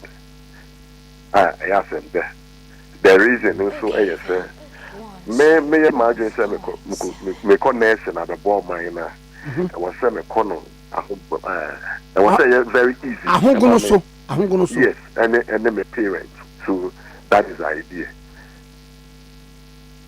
I see. Now, Mammy, when the Obeka said there will be a shortfall. Ewo government sika wo de bo next ubra say we no ehina government menya sika de kushin ana say 50% na yate so de o mutua na abeso o mu o say no fee stress policy na no budget wo ho into yenye submit list ana say number of students I be form this year say 30,000 students, yenye deciding and some number Ministry of Finance and on what prepare. So okay, this policy mono mamo this amount per person. Into no so abeteki so pressure and FIHO. Into there is no shortfall there in terms of in budget allocation. Just that applying a portion if you government are taking that portion and parents a bit aban afa no no eti ama parents. I see. Na where the asempa na yesati bi oso se aban enkofo bi na wo mo awi a wo mo ti fie enum ne ade wa arrears binum ne ade aban atumi atua nipa be 7,000 and really wo mo kra eti sen Me da say. About the woman say last year August and then my financial clearance. Our financial clearance no by December 31st na and no expire.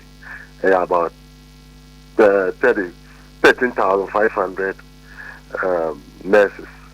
It's aban say no.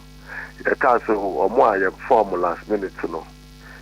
Ma yenja yemo mumpufi no aban ma Ministry of Health concession be say yendi next for na dia my clearance na expire no yemo modern say ye be form nti ye about 7,000 dia me no ka say iti omuka about 3,000 and above almost so ye the mo atu pay so controller ebe she na iti omuka wenu no budget ne capture wo mo anase we dey akire na agamo ye special arrangement.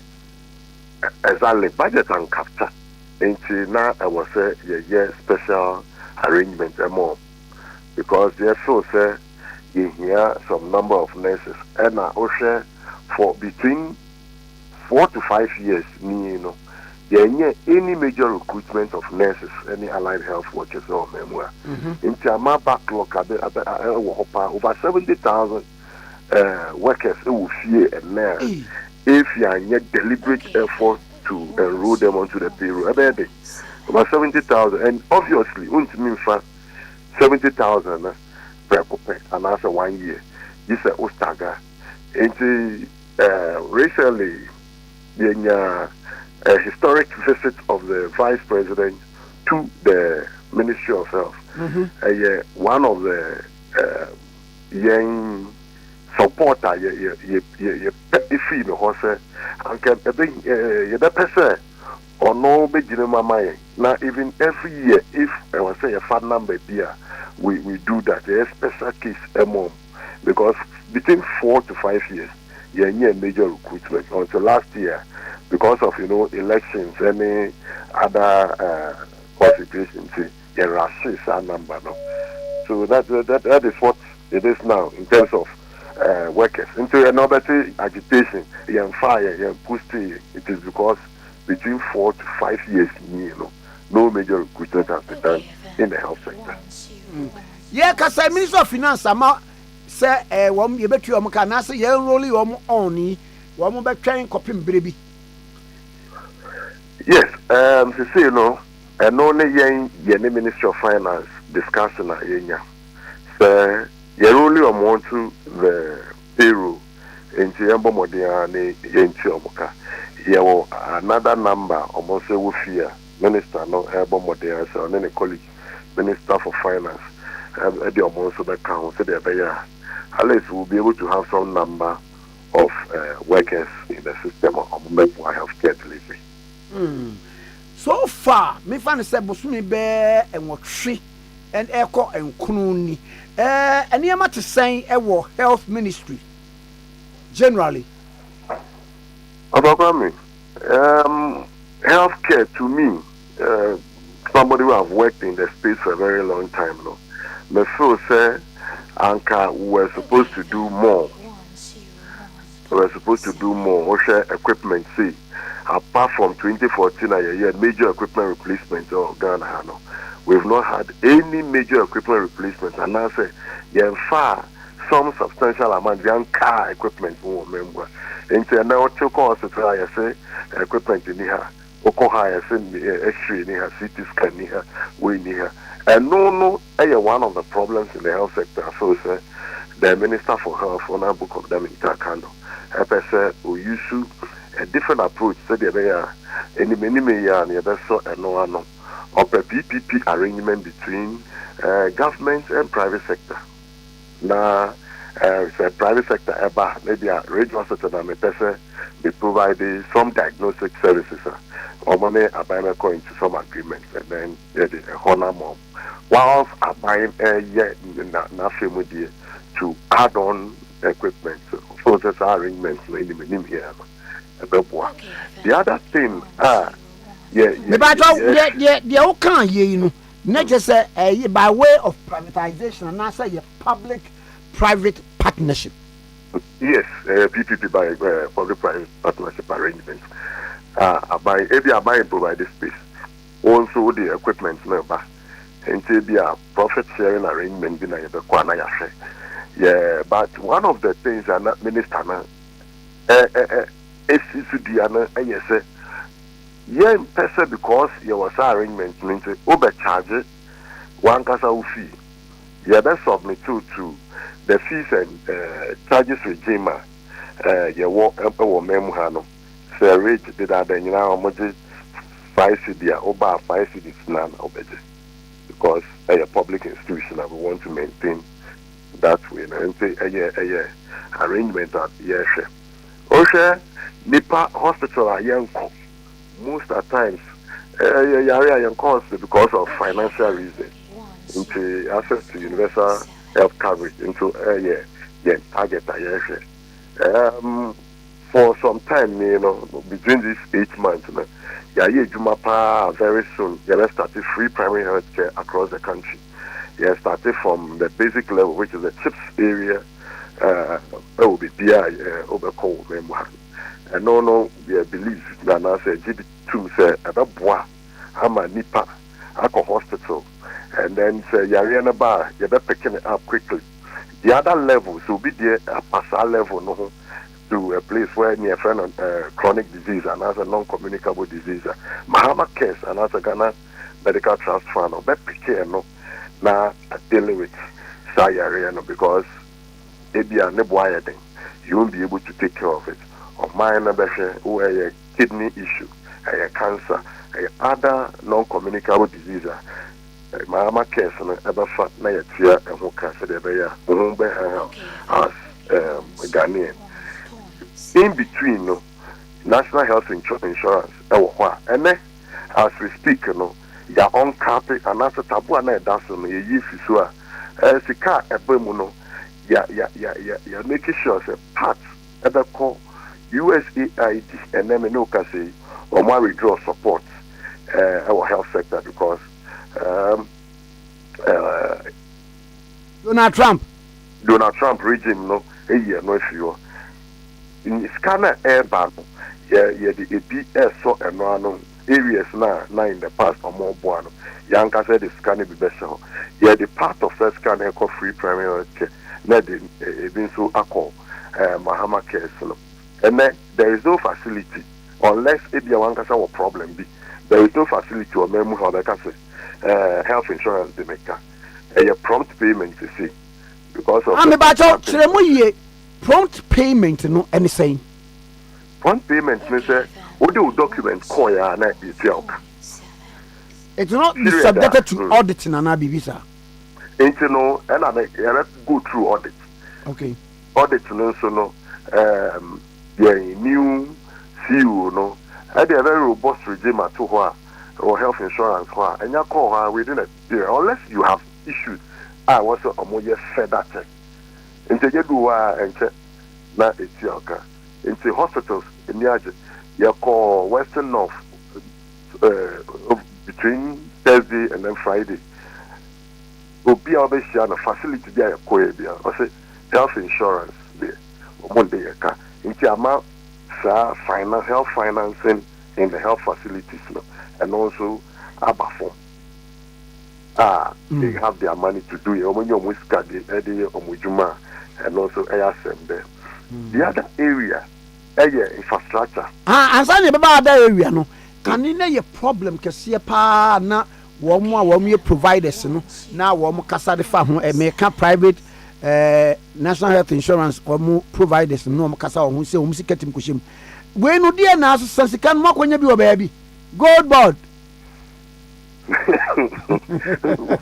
Okay, and pastor, they are not a work on it because of that.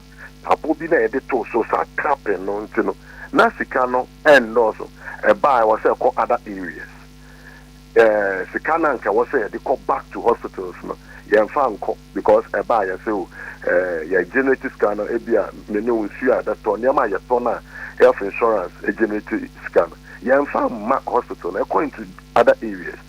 By Excellency the President, I said Minister for Health said, Honorable, it's like Chicago, you know, the same sector, men from other areas. Into a mascano, into the buyer nature, or the buyer nature, into the problem in the past, a commitment to pay. They say, you know, commitment, no, why, you from the first can call other areas. Now, as I now call the infrastructure, Mammy Musawi, Ridge Hospital. They see what ama minister commission say committee be enfa report humra they see one ni ade ba ko a ebeto odwa en say wakura machines omde diagnosis no say bi o wa agi say no kwa baby koye scan na ade aba no ni ade and a report no ankasa no yatete conflicting reports e be free Ghana Registered Nurses Association for one part of the story about Abaya no was assaulted. Will be say she wasn't assaulted. Will be say if she wasn't assaulted and got assaulted at the hospital or that hospital no kwade, it means there was an assault. And come you are so many commentaries. And what to say? Kwame, Bridge Hospital committee the Jumana reporter the buyer reporter was no yes no dispassionately and I say yes not to look at it as if you be your mind and developing into say go into any worker at the back of our mind development what will bring development and yet the trivial aspect of Nyaman na Yeshe. You're going to say Jumayama in terms of reference. Clearly, you know, Osha they say alleged assault. Not quickly or say you're establishing that aspect. You call your more documents by records at hospital Nipa na more hospital that day. Doctor or share nurse no and CCTV footage is a you review and now say establishing whether there was an assault and I say let me take away assault whether there was an attack the who a verbal attack you say by that one we were able to establish a brown to me I established in our report and you can say at such time I submitted a report any footage any report confirming that because Dr. Nino Crown or share no or no any yendiano and I know Mokasa at the same time baby or Dano. For somebody to say you need Dr. Nankasa and Yanene Kasai. The other thing is we say there is footage via Yabo via some basine footage in a social and also Enyampa. A Jumana no recommendation clearly say you're making sure so going forward no Ridge Hospital you be provided diagnostics among because and on a man they buy and buy because it's a thing I about moving the panel hospital now a different place for diagnostics into into Asia number you're making sure you be no beer or no brown be on clients at the casa or ne yaman for now you're the patient the banner everything come home the dunia ben say if you hire policy na ma abuto imaba the other thing say security I work on enye ade a adequate yes say Ghana police and weekends no because pressure work would you nipa ko na list misunderstanding na nkofo buofu na ma tension ko say mass security no and cost for police post na ewo entrance no the NBC security na omontimi and nantimba periodically yes share human resource because we share nipa na ewo hospital an emergency area on out of 88 nurses about 34 if you are omuni hobium we can confirm say be na akɔpɛ greener pasture. Nti I say argument number na ɛwɔ hɔ. Nti also recommendation na ɛwɔ hɔ committee ne ayɛ. And other recommendations. And we are if you share this across the country because it means so no ɛwɔ ha ɛwɔ sɛ so no will be and spread. And the human acquire it is purely to make sure that we have a robust system, we increase system strengthening, and also provide quality health care to the people of this country. Nearby, idea, I was saying, idea this year. Say, you don't have any rights or hospital, up to a point there, over Bobby. You don't have any rights to say, oh, your health worker will be the bound chain. Now, why show some disrespect? The entire WhatsApp speech is to make sure that men are about as a sick person, over Shem, I'm a factor. And yet, Mamma was na me say, Nyankopon Shira and Famapa. Amen. Yan watch a minister, so mammy. Yeah, Kajan said, a dear Bianin would ye, no more because all you can see Jammy. That's say,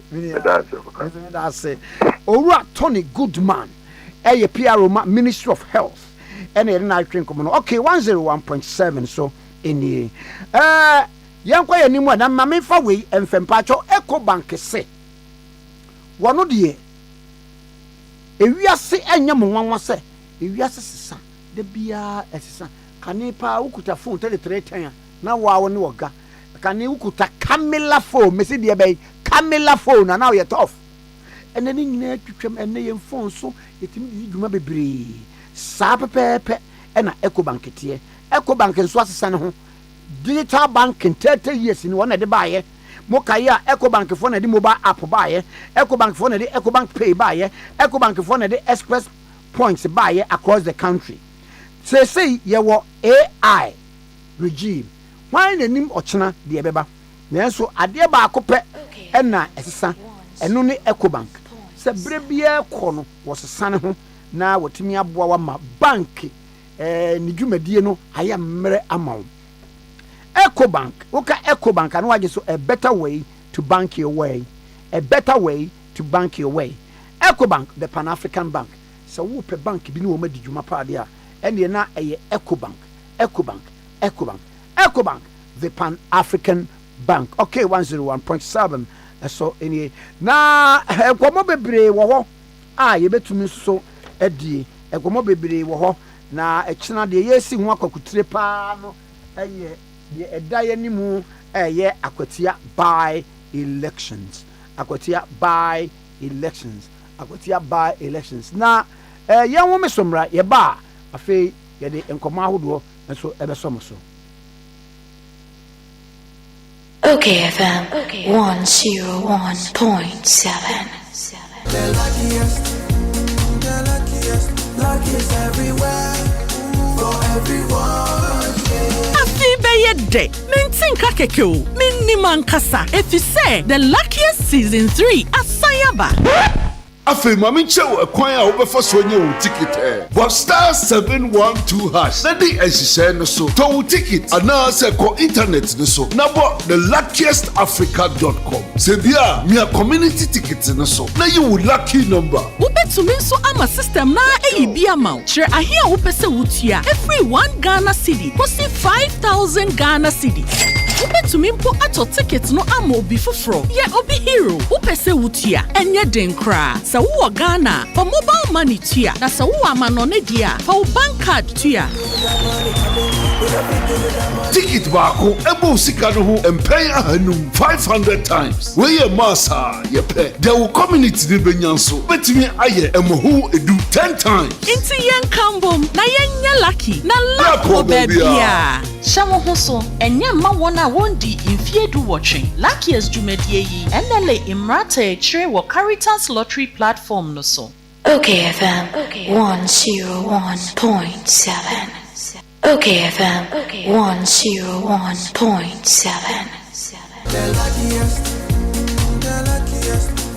everywhere for everyone. Happy birthday, Mintinka Kekeo, Miniman Kasa, if you say the luckiest season 3 at Sayaba.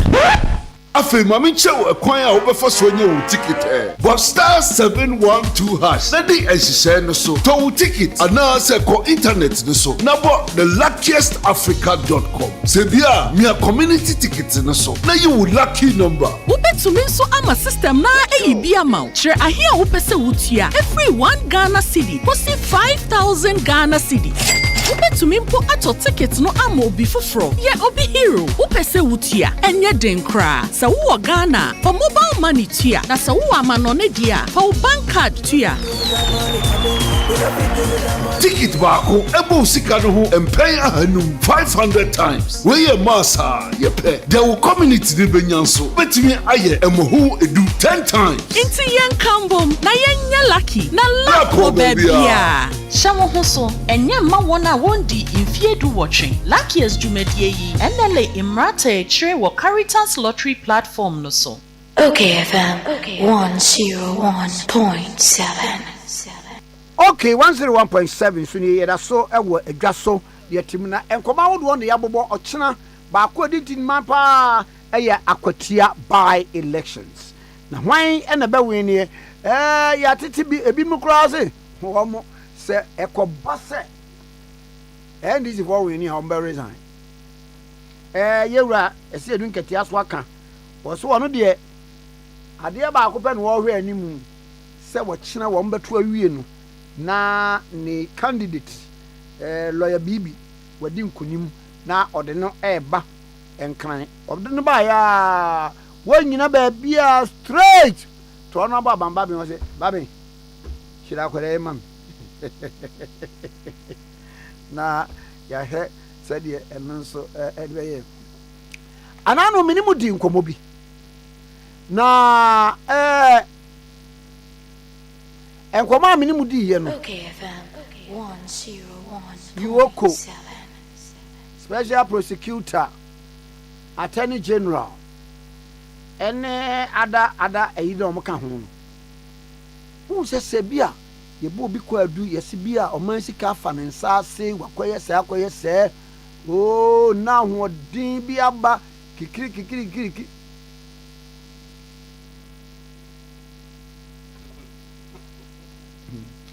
na yesi sika bia afa ne nsa oh ni ache no ye che no kra no a be condition no se kutu se bab ye nyaja no a yes oh report 3 times a week fine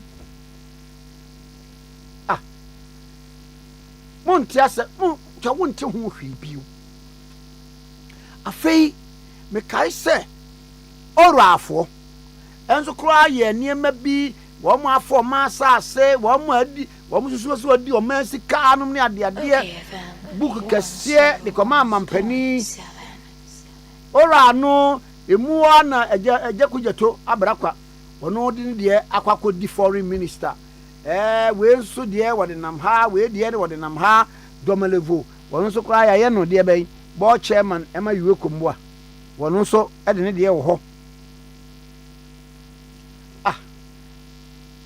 de enti ami ti sankomo yi MPP ba so no so no 8 to 9 years ago no the same thing they see omupo de omu de nipa bi ko gina court yemfa nkro yemfa mra ye twe kinkrai abepem se NDC aba no sa ebenya atumi no ATS ni yatimi anyeli binum ena Dr. Yeni Attorney General ba no say mu betimi ageli wo man ka ATS ni Okay obi amfa ne huko 101.7. ensam no abobaba na me de na me kan se na adanse nimu a se ye yuoko se special prosecutor se Attorney General ye kwakire ne ye de kwa won kwakire no nwie no ne wanya adanse a obetim dia charge no bebre wo wa wam kodi nsensem me wo yuoko NIB National Investment Bureau and what National Investigation Bureau wam kodi a special prosecutor honum ne ade up till now you in charge obia ya na am say ne ne kwakyene ye de we nkɔmɔ no mɛsa abɛtoa so na mmom mom yɛni nkɔmɔ wei na yɛnhwɛ adeɛ Honorable Davis Opoku do rambɔ ne mmara OPK wɔyɛ MP for Mpraeɛ so na yɛne no mfa nkɔmɔ nhyɛ so Honorable OPK mi mɔkye ejuso minya Kwame na bɔkɔɔ deɛ oh yes so bibia bɔkɔɔ ami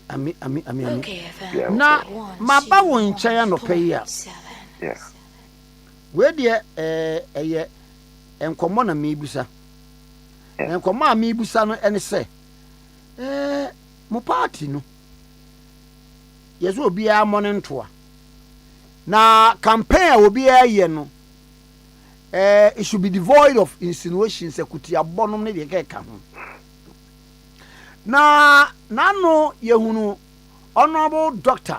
Brian Champo no so gyina mu bie sɛ MPP amanyokuo no emfa frakatufo dibire ne nhyɛ ne nsa ebra amakɔ abato mu 2026 January no na mehu analysis bi a wɔyɔ 7 regions mu anya ba akokora yɛde ene to so sɛ papa no oba zongo fo beto zongo the whole Ghana according to Honorable Dr. Brian Champo no apart from Efutu zongo mu anya ayi aban ba bia Greater Accra reduce to be MP be me ensa obobo ni nyina ene obi si na ni ade na ahwe so nye campaign na campaign no wo ya wo opponent no ena ututu na ade mu de ntia eni se de ne kɔ ne de wokɔ se ga betimi aka wo bra nka anka na sem kora emfa nka ho ene bi no se da bi se man kyerɛ mu de ntia mumfa ne nkɔ na mumfa me nkɔ a ebe de na nkrofo ateme message no asepa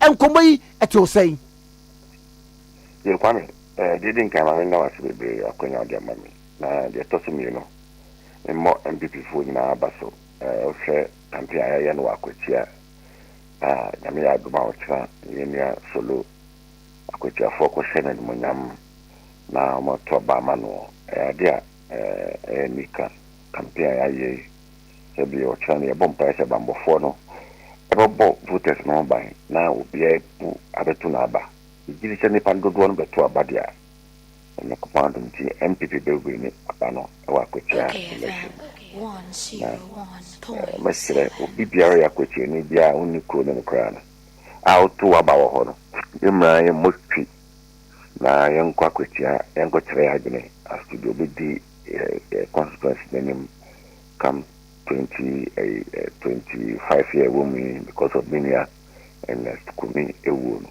yenye bibi function na skumi enyomonyam na yenkoto ya aba no ema ns kumi ema solo metwa ye ns ehye enya ho emje Kwame onsem bisa no minyi se Brian edidi obi atem se Brian kan se mo se bio enimo tuma Brian kenyina no obi entimi me kan se mo Brian kan ne kontompo se ma penifo abegina wa kan no ekire mu na akana pe na sama me je sama Brian kanu ne sa de na kana pe nsusu na pe no me je de akanu de akogu Bank of Ghana na so de o sa onya 41 eye 2024 elections no eti we no 2041 de o mai o magwene se nsuo to awiabo o mbeto enti aka 9 ne ye 9% amanyo sem no so de ye de no kwedi ene ya amanyo sem mai nada ya manfo no and create impression be say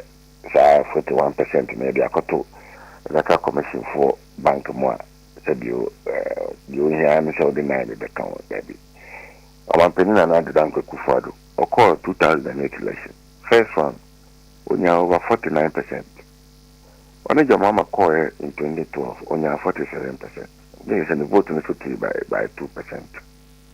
It's a and you know crese vote or 2 years.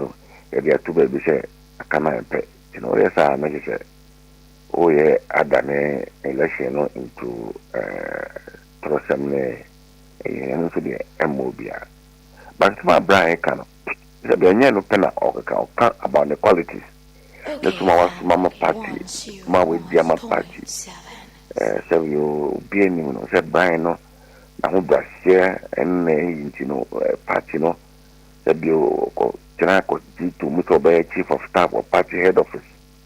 Abibia Jacob Bilam Jacob Bia on the co ba party any power brain on one say and Yabutrama party who say so home 51 Mupai and 24 friends so when Yamanenka or Jamanika I mean Sana Yanko Ponshan when you Makunya contest here with the winning. So no is somebody Brunimeka is gone through the mail. Political experience, party support in terms of party worker, Brian, will be a 1 year party Juma, many opinions the council or your MPP ni mapa. MPP 4 among the party anyone. Except party 4 delegates, equally. And the message the mono, or the analysis Kakadiaba. Gentia. Ono cannot support Dr. Baumia and why an argument will be them. The main now is to salvage the NPP, a situation I woman. If you say, yeah, or the phobia of me about no very boy. It's in an analysis and about the electoral fortunes. Now, be a NPP strategic person, Biano. What data no as it were. I recall 2024 elections, no, but just to move my back. And Grassroots, who being here, she being here, Upia, Ubia, Sabi Obit, a ginger party, no. I'm a party for you, a dinaki, I'm a Ghana for you, I got to about a Diamano, and only by example. Now, about for Babusa say, about Obit say you were John Dramani Mahama, will lose close to 1 million votes. And so, party in January, I will see more than about 2020, 2024, the presence for a year, even close to 1 million votes now, would not as incumbent. And T was say, Sabrans who call MPP more, and come aboard Bruscoto to baby cry. We no, say, we be man anado, Wagina, Bacon, Ugina, me noon, in presence or winning ya. Edientina, Yerabaumia. Where you move, you know, at the nephew, and I move on to us at my Monfan Mabium. So people ask him, we are a yabe yano say. Oh, Kwame, seeing name say Ghana Abaton, Sabio, or say MPP Abaco Sema. We never get to say MPP party near party. Say, and Ghana phone like I see Piabonte to Abba, ever to Abama MPP. You call 1992. Dr. Zedboy Konya 31%. Party for no edit to say. At this point, you will be a broad-based appeal. Be at Sabio, permutations, be a between the vote to do at the Abia party. And within a party for no. Despite the fact that you to say run is a boy chrono, I could stolen verdict. Dubois led the formation of the MPP was very key. The government of the MPP. Party for no decided to see young financing chain. Yankofa, His Excellency John Ajekum Kufoma, no middle party. President Kufo Koyano. The first attempt or increasing voting from 31% to 39%. It's a party for no one say, one home modern. It's your bit of Kufono. Yen tiny key, not on San Cobium. Party for no tiny key, Akufo San Cobium. In the year 2000, Kufoko Winnie Abano Edema MPP. Kwame, who said President Kufo 39%. Now they compare Nana Kufuado, the first attempt at the presidency. Nana Kufuado now 49%. Bebo. Okay, FM. Because Nana Kufuado in his first attempt, appealed more and better than President Kufuo's first attempt. And now 41%. And it's in a party, no. And our wisdom decided or say to me the Nana Kufuado Ekobio. And 2024, Dr. Baumia performance at the echo 41%. Kwame. I think first attempt was not promising to say Nana Kufuado first attempt. And so there are fundamental issues. And they know any share party for na any moka. I thought that I be a recorded. Maybe I got to a bontina, ye can some, and no acquire party in common. And then come my idea. But the air can say, Obia any strength out the bar, presidency. Sabio, Nesebia, Lepano, or first attempt at own and Sana or Basa Copio. attempt at the presidency in 2012 general elections. He won. Ronald's first attempt at the presidency in 1992. He won.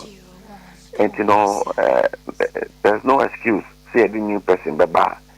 He has that broad-based appeal, which means galvanizes the needed support amongst the various demographics, the poor in Ghana, for the MPP to win a one-touch victory in the 2028 elections. At the end here, it is not about winning the answer and winning the deal. It's about the strength and what the person brings on board. And we believe looking at the calculations, the data as we have it now, it's important yes, system made in the powerful focus, no could give to minimum MPP party now. Just like it happened in 1992. Wow. Now I am across His Excellency Nana Dankwa Akufo-Addo, your man penny that water, you are Dr. Brian Echi. And then Omampeni Akufo-Addo Mbo Mamanye, Brian Sonka to be sanctuary and say Omampeni Tanechi. But Omampeni Akufo-Addo Tanechi dia Senka Sempa Obia Sebi Obi di Mampeni Nkrumah for 8 years. So Okaso Tai Brian Echi and now Tai Obi Echi and just one who pedu the pedum and monim seni pano obetimi ayedman. But some Mampeni Tanechi opike su Tanechi. MPC Tanechi. Ghana for the do not Tanechi. Ba obi beka se Senka ye we organizers are what Ghana in Abisia I call Bushia Brian. Oshe apane Tabumo and in no more body Brian Swa. A man in Tanechi. You organizers by Kwame Esewini and Sawakachre. Mabu in Tanechi. The Brian there, the candidate the channel. Sabio Ajibia Amobia Ejina Tuma Obia Tanechi. There is a Mampeni that Tanechi, and Yamwa, never done as you said, or Tabrachi. I don't just to say he's a man of his own. Sabio Campia or ye, or no one wants to be any campaign, or can ask them about the sacrifices, the support of their party, and the dedication and the vision how they be transforming Ghana. And looking somewhere. Or the farm house winning. Nadia, what dear, Mamma was namin saying, Pam farm house, and watch Yana Mammy. That's really funny. Bacho you, Mr. Bedasi. Honorable Davis Opoku, a MP for Impraeso in the Eastern region. Wakawania, Wamuso Ebon Toa, say, a seeing for MPP mu, Equacotuaba, come January 2026. Wamunfa Franka 240 billion Emma Honorable Brian Dr. Echampo. Honorable Dr. Brian Echampo. Wamunfa mano na umetu Frankano enyi tumi 2028 Emma Osunu Kokoko Amanyuko NPP. Okay, 101.7 so ni na eyenkwa yanim na afi yeni enkomo me fa we mfa me pamchao. So ya Ghana ni awuti okay FM. Na wo prese wutu kwan ensahwe ekọ abrochire kura ye friend Albania bipa cho na wa friend number yi a cultural exchange program wutu kwan ko Albania na wa friend sa number ya meboyi aha wani jehun so obekọ abrochire kura ye friend Albania as cultural exchange program friend number ya meboyi 0276 19 93 60 0276 19 93 60 0276 19 93 60 last one 0276 1993 60 pese to kwan ko Albania na wa fresh number yi American Eco Bank say me mo wamane na wo say retirement ayeka no enya ne say wa ye adwuma wie body 60 years now call retirement there bi afa na abrabọ no wo ko se efa bi ase sa abre wo fra adwuma mu wanya mfia duosia sa abre no ena sese wo sika wo de ye investment go no wo ti fie na ye adwuma ma so enti se te sa de a ebia after 60 years no wo green wo so obetu kwan ana obegyewa ho me de wa ye ana mpokora no giving back to society the oman ya ma wo no won so wo de won yeye be ma wo mo bra wo de ma wo ana wo plane bibia ebe ma wo ankasa wa de ho freedom e wo bra wo pension no ene ye hyase ne na wo daache no ebe da wase na Ecobank se bre na wana onye nhyehyeye na nhyehyeye no achi no Okay, FM 101.7. aha enti Ecobank se bra ko mo branches ahodo nyina na ka chen sem me odumani amagi akatua na mpese me daache ye yie enti mpese me investment me pese okay makatua amagi no emu 200 cities ana 100 cities ana impo 50 cities no busumu bia mountain to enye investment mam investment nte se ho beba mfaso ana nsinsi ho beba ho ensi ho no so busumi bia so amenye mo fansa nto na ensi ho samre ensi ho no ho eti wani betie ni enni gina bi na sika no aye bebre a wokọ pensioner ubetimi e de aba wo ho ebra na ni nyina mu no ko Ecobank branch bi e ben wo na no mu ko di saade yi ho enkobo na entimi emwa pa Ecobank was it the Pan-African Bank. Ecobank was it the Pan-African Bank. Na ye di Ecobank hu enkomo yi na me ka asem bi ansa na ye ko ye interview bae se enye onwanwa se wo wa ni abo bi kwadu na ye hu na omo konfie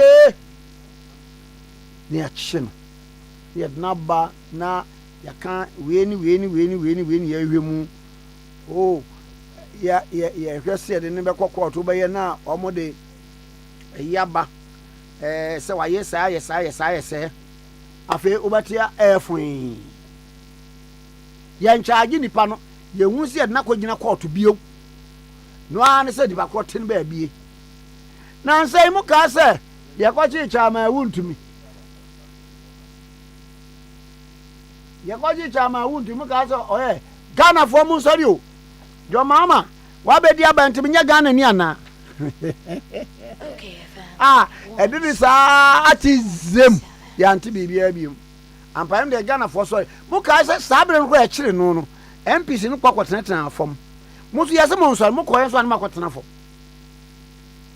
eno enkodai na nsemo wo hwana national service for so de ba ye eno kwa de bi wo so yese airport na kikiri egum kenoforiata ne de na ekọ na eba na ahuri na awuroli na abudambadis egum na yenkwonkwoji legal education kakra wonsemi hu die mpa na ya na esie na me ankasa me wofa teacher Inusa Honorable Inusa Fuseni former MP for Tamale Central na ye ne no emfa enkomoyi enhye so Honorable Memoache me also na egonzan bakwa na uso me hu ye na na 1st September so happy new moon ya 101.7. vitri dase na wedi mabawo nchen ya mama mfa nkomo infri say Tamale Central there is going to be by elections na me te say yesi omo wo no dudu no akofa NDC ma no dudu akofa forms wo mo beko the friend no say vet na bibisa na de ya nkofo nwanwan say ye mo fa teacher Inusa Parliamentary afil wa mfa form ni bi no man say me na me say min kobio me ko be 16 years just a little under 16 years because we go by election saying why you across the carpet no esa ko MPP no and then me call Parliament on the ticket of the NDC in a by election until me wo until 2020 na me say me kobio so me ankasa na me say me kobio so it would have been incongruous on my part to go back to say that me person pick a form because me ankasa na me say me nkobio. But obi zo beka say ebia wotena hire din hweye no omo a wo predecessors no bae no wo mo abedi wo wanimu wo no actually wo meant me am perform creditably ti say de nanka wo ho nti ne nipa bi kura hwe animu say teacher nusa wadawro ma bra. Oh and Ukraine for politics any parliament here obia ense obia so send the folk for parliament this was parliamentary procedure no just like me send can a member of parliament before I went into parliament no never member of parliament until me call parliament no I had a purpose to leave my footprints on the sands of time in parliament to ensure say the years I was spending in parliament no say me free parliament people remember parliament will me. And so I did everything, looked at the standing orders, contributed and ensured that I played significant roles in parliament. And the Obiko parliament now, so in the Pafufroa, honestly just say conscious attempt to learn the procedure and to let parliament pass through him and not he pass through parliament. And I don't regret it. And everybody who has gone to parliament said me near this tragic accident, Honorable Dr. Mohammed Mutala. Say, or the kind called parliament on the ticket of Nanton. Now, on Lucy's seat, no. Me say me Konebio or by Tamil Central. Okay, ever contest here because Tamil Central na ye wonu. Nani papa fie eneni I mean no omofre Tamil Central. But ni papa Haley from Nantonti no call Jina Hono. So when he came and succeeded, when the performance when he came to Parliament on the ticket of the NDC for Tamil Central, and the perfect performance when he was a member of Parliament for Nanton, I am remarkably different. Remarkably different. And when you come into Parliament and define your purpose, what you want to do, you will definitely leave your mark on the sands of time. And everybody, including me, appreciate his tenure in Parliament as the member of Parliament for the Tamil Central constituency. Not only in the delivery of public goods, but in the delivery of private goods as well. Oh, okay. Papa na matiasia, mami mran komo ba akoso. Okay. A border to Nkofo Bebria, one think likewise me. And it's you bet you will be a NI before or you say me fan say aban ba ya na say MPP abanda da ne penso you bet you ne be ko NIB you ne be ko Yoko you ne be ko attorney you ne ko police station na you ne ko ha state institutions na mo hwe anti corruption you know so you be ya na but you say adan you so wadi we oh we are finance way without resort to procurement and yaman akikan bebre fashions no me ade afei yaman nipa ni bail bia bail de betunitiri so no kakraka ni o ya ni awevi kakra na bia yeyi no yeyi ni wi a wonte bibie bio wonte se ya charge no afei na ye ni e wa bonti busa se na dai eni omo ni adanse bia omo de be court ano be charge no a wom ko che ni ye den ya na de ne koso pa. Okay, oh, criminal investigation, a procedure, a processes, a law, the irregularity investigations.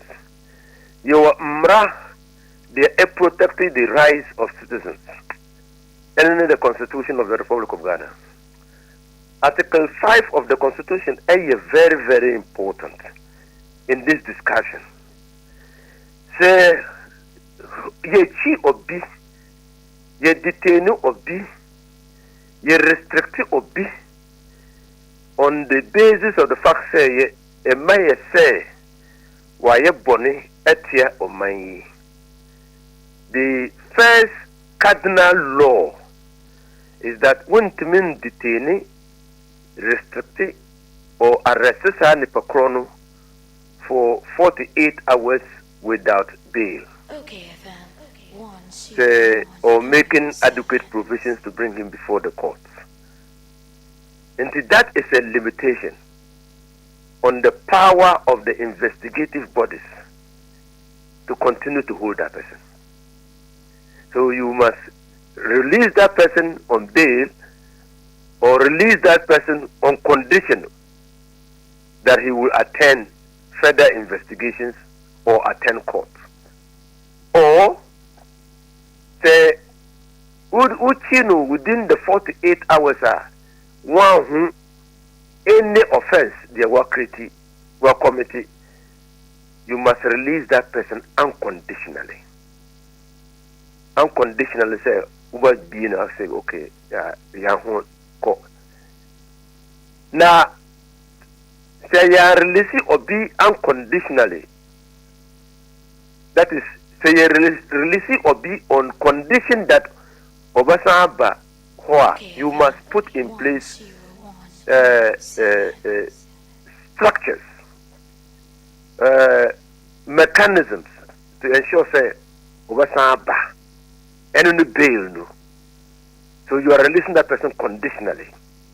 So the condition is that woman are caught, you get a temporary relief.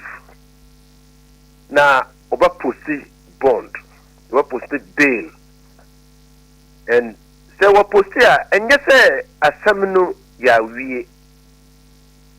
Asamno still the investigations. But every say constitution say wouldn't minchi or be an restricted or be an detain or be for more than 48 hours without making adequate provisions to send him before the court, law courts, and you are not releasing that person unconditionally. That within that 48 hours, you must grant that person bail. So one granted bail that send the Pakrono to make a court. Anna Baba, you are granting the Pakrono bail. Countless of them. You are granting the bail. We are yes, be a report 2 times, and now a week, and now a month or whatever. If you are, you are charging the penny bill. So there are 2 things that can happen. Sign the Pakrono, or there are so called a report investigations no that so called so.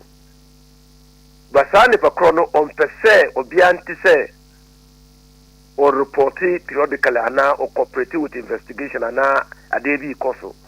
It is also for his own reputation and integrity say, oh, my mamin that low. So that investigation will be coso. And this is the war.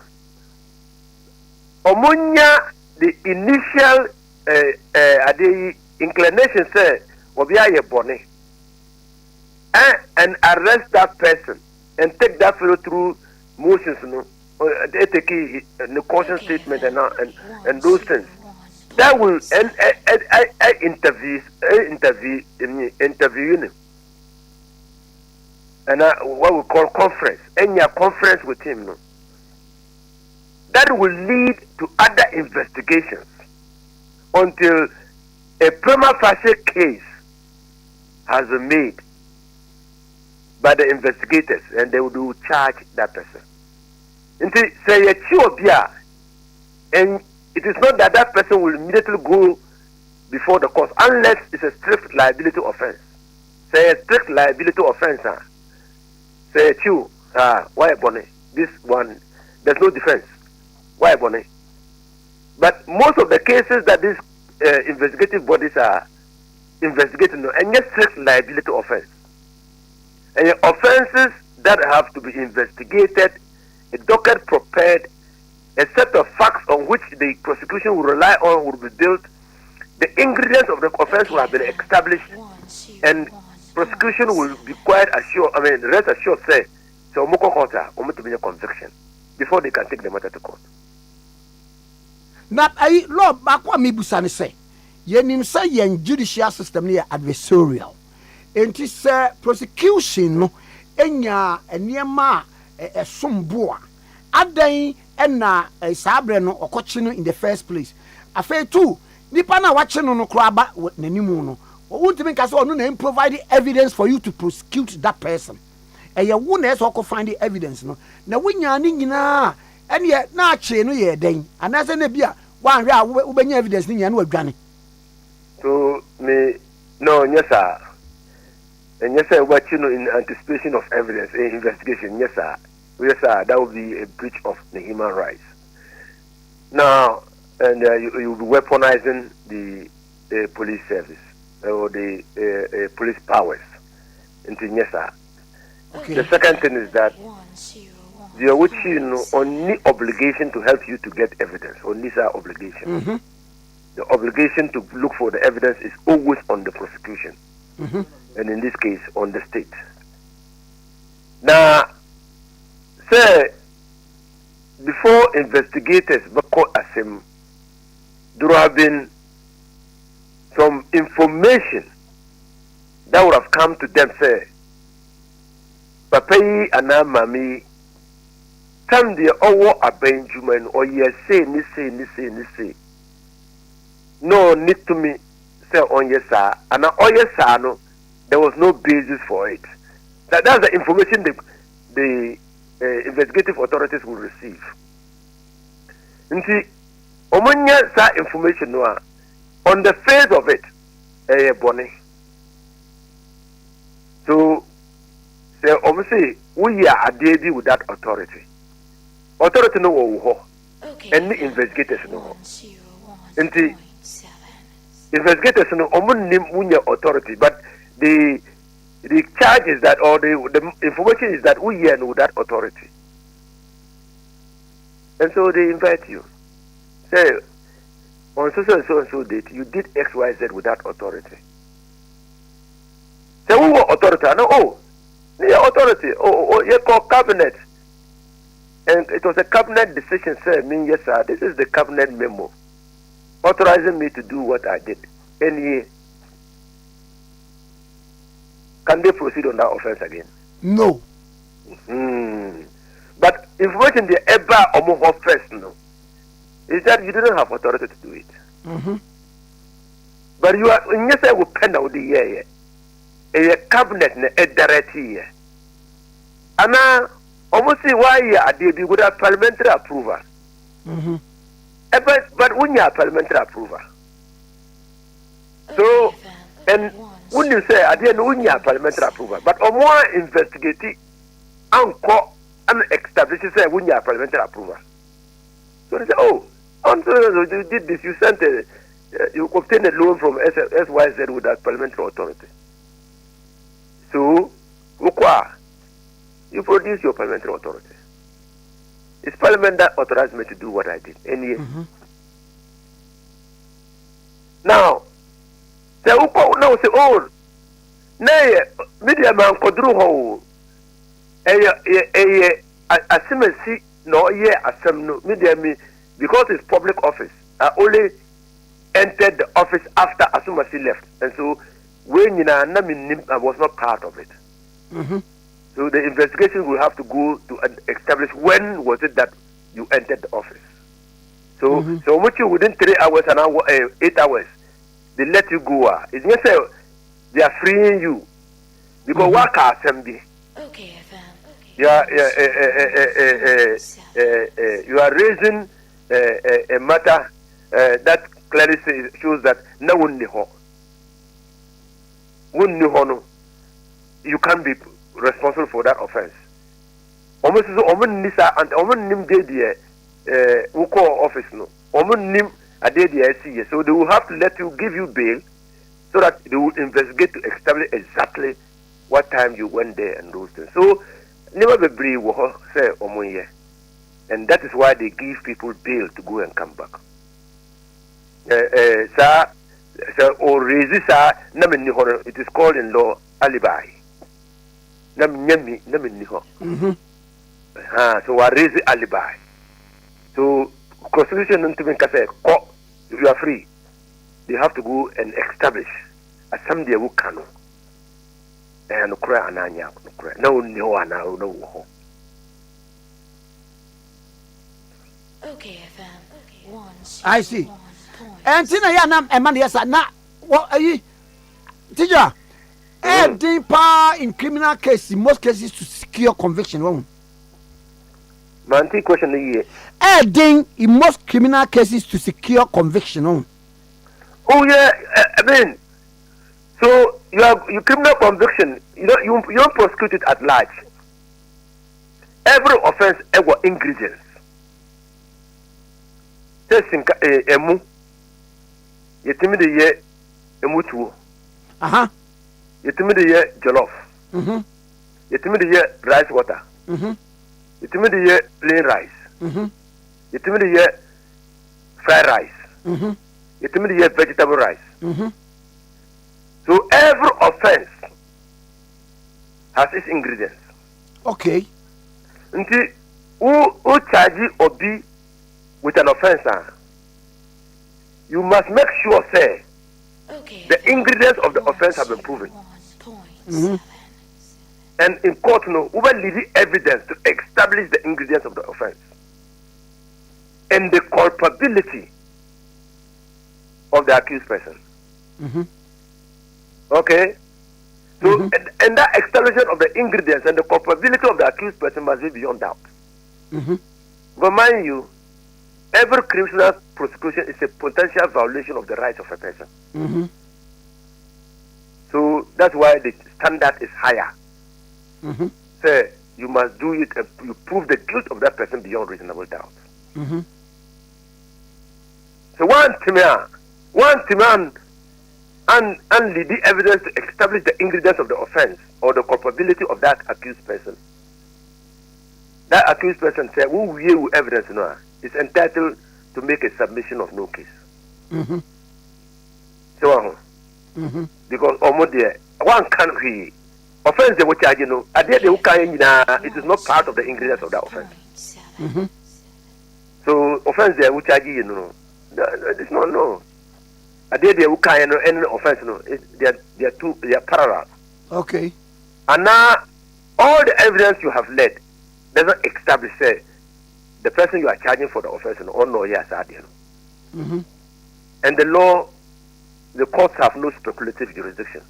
No one to be speculative. Say, they are called witness box no, only the evidence to incriminate, and there's a rule against self-incrimination. So that is why prosecutors, in this case the Attorney General, before all the assembly courts, the decision is not taken lightly at all. Because even in the last regime, and Nana Akufo-Addo's regime, say the duty of a prosecutor is not to secure conviction. Okay. But to ensure that justice is done in the matter. Okay, justice. If the justice will be done by a conviction, so be it. If the justice will be done by an acquittal, so be it. But if you find an overzealous prosecutor trying to seek a conviction, that might lead to the perpetuation of an injustice. Injustice. Papa, Lord, what? Matthias here. So the duty of the prosecutor in any matter, criminal matter, is to seek justice. Eti, and yes, sir. Chinchina, me Robertum.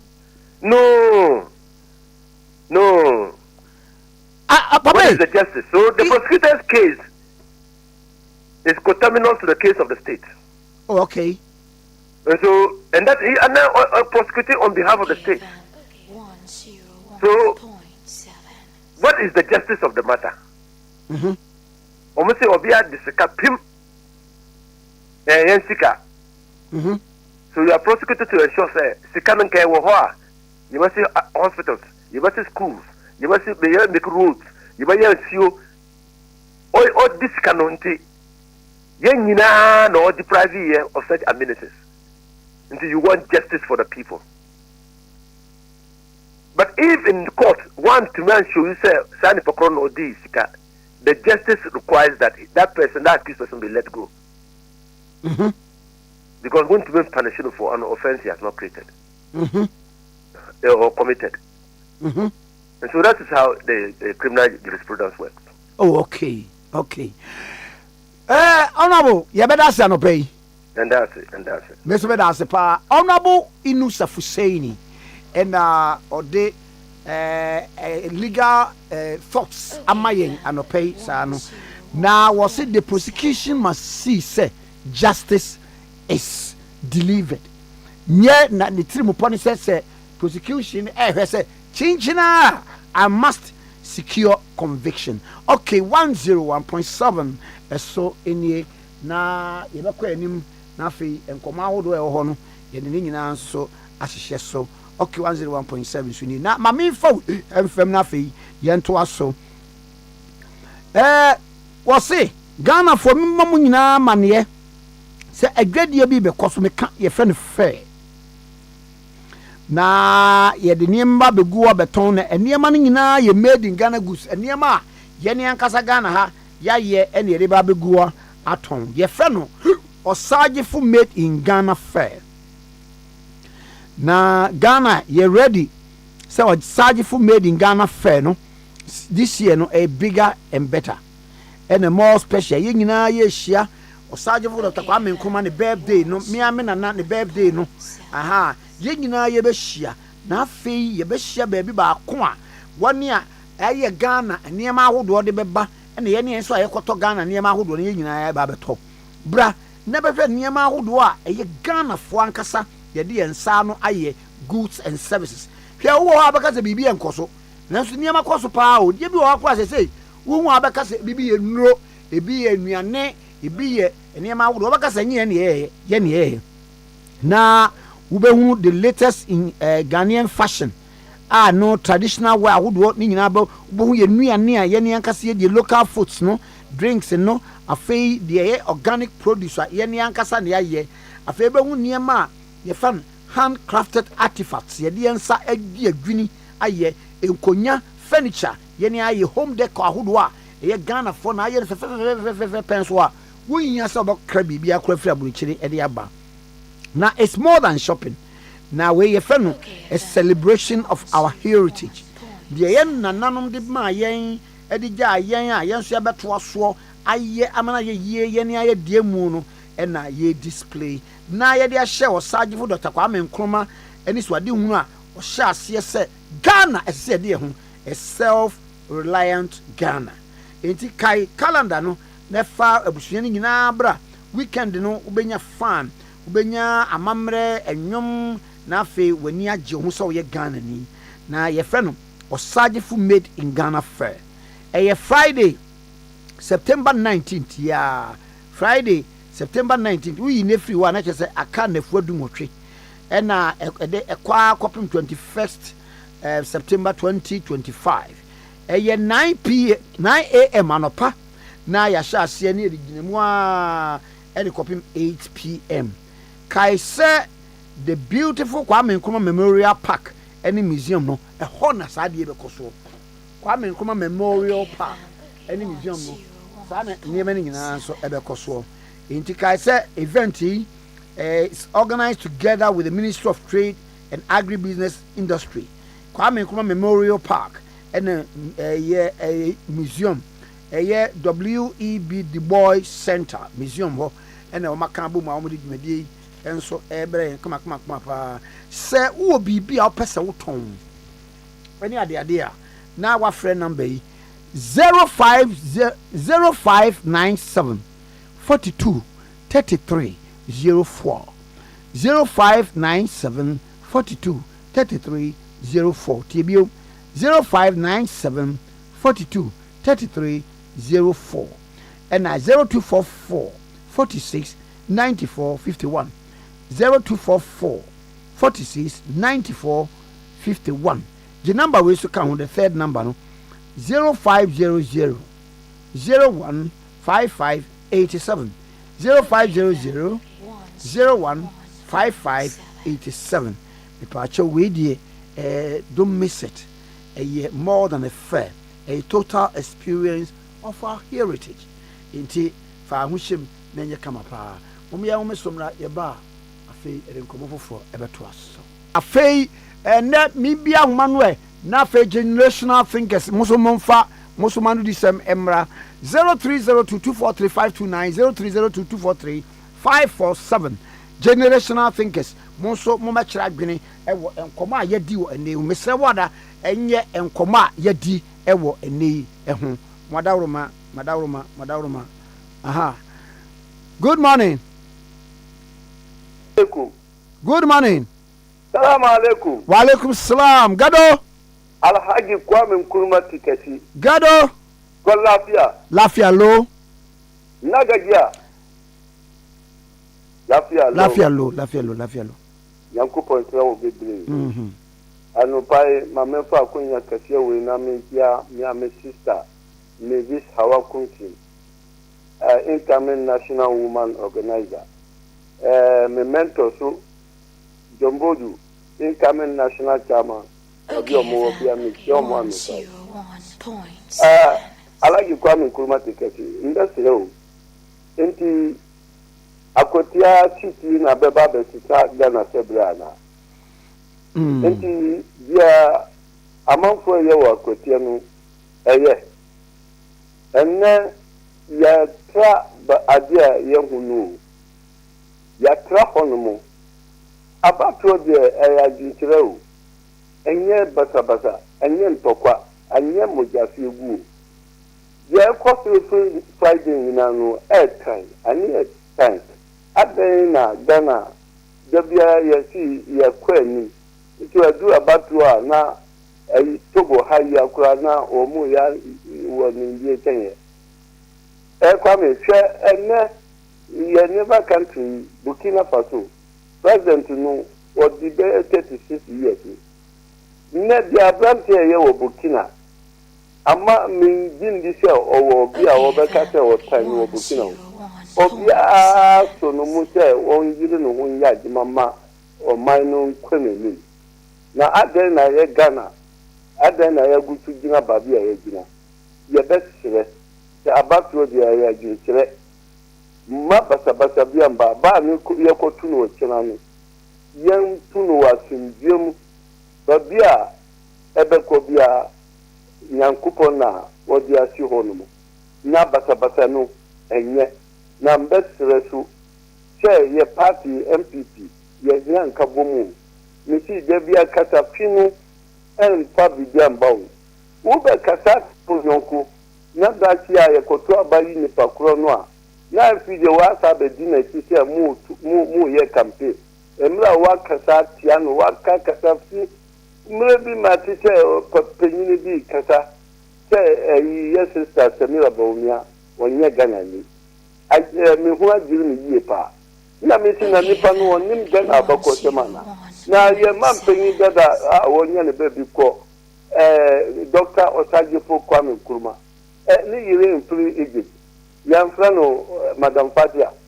Nebwana Kwame Nkrumah Mugabe no Mugabe no a president no a wuye no Mugabe wanwari Ghana ni wari Ghana ni no Ghana ni wankoye first lady wo hono mo nti wenyina akirese nti yebetre medie me about where I was ni ye nim no dada wa ba ko aba yenim bia obenye enti media misre men parties for penyin for yenye baako na me wari semu che ye baako a 2028 ye be kwa to aba gura 2029 no dia no wari semu che Ghana for nyina dan hu che yes che MPP ne wo abai mu a o man no tumpo o mbe to aba no boom ama MPP asa be tanko ye no na Ghana akoso afa ne ntuma papa oni nyame ya ji Mesome da sepa gado na de ne dia ban 0302243529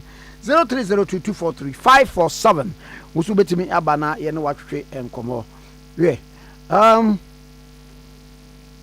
good morning Someone sir me ba twa na to say nyame adom yo ma woni so kakra na ye ni nkomo ye frɛ me Gideon okufo asante ifefi ko akwese ho we yenko Tikese me meka se ndi akere MPP party no enti senka enye baumia na ejina ho 2024 election ebe kanka ye fa MPP ni fufuro bi ebe jina ho a itinka sa vote ya NDC nya yi enka ontimi nya na senka esobatin pa enka fendi pana ye kwetiri baumia de ne baye senka NDC vote ye sobati kwa mpa enka fendi pana enko betima baye mampania na MPP a na tiko omani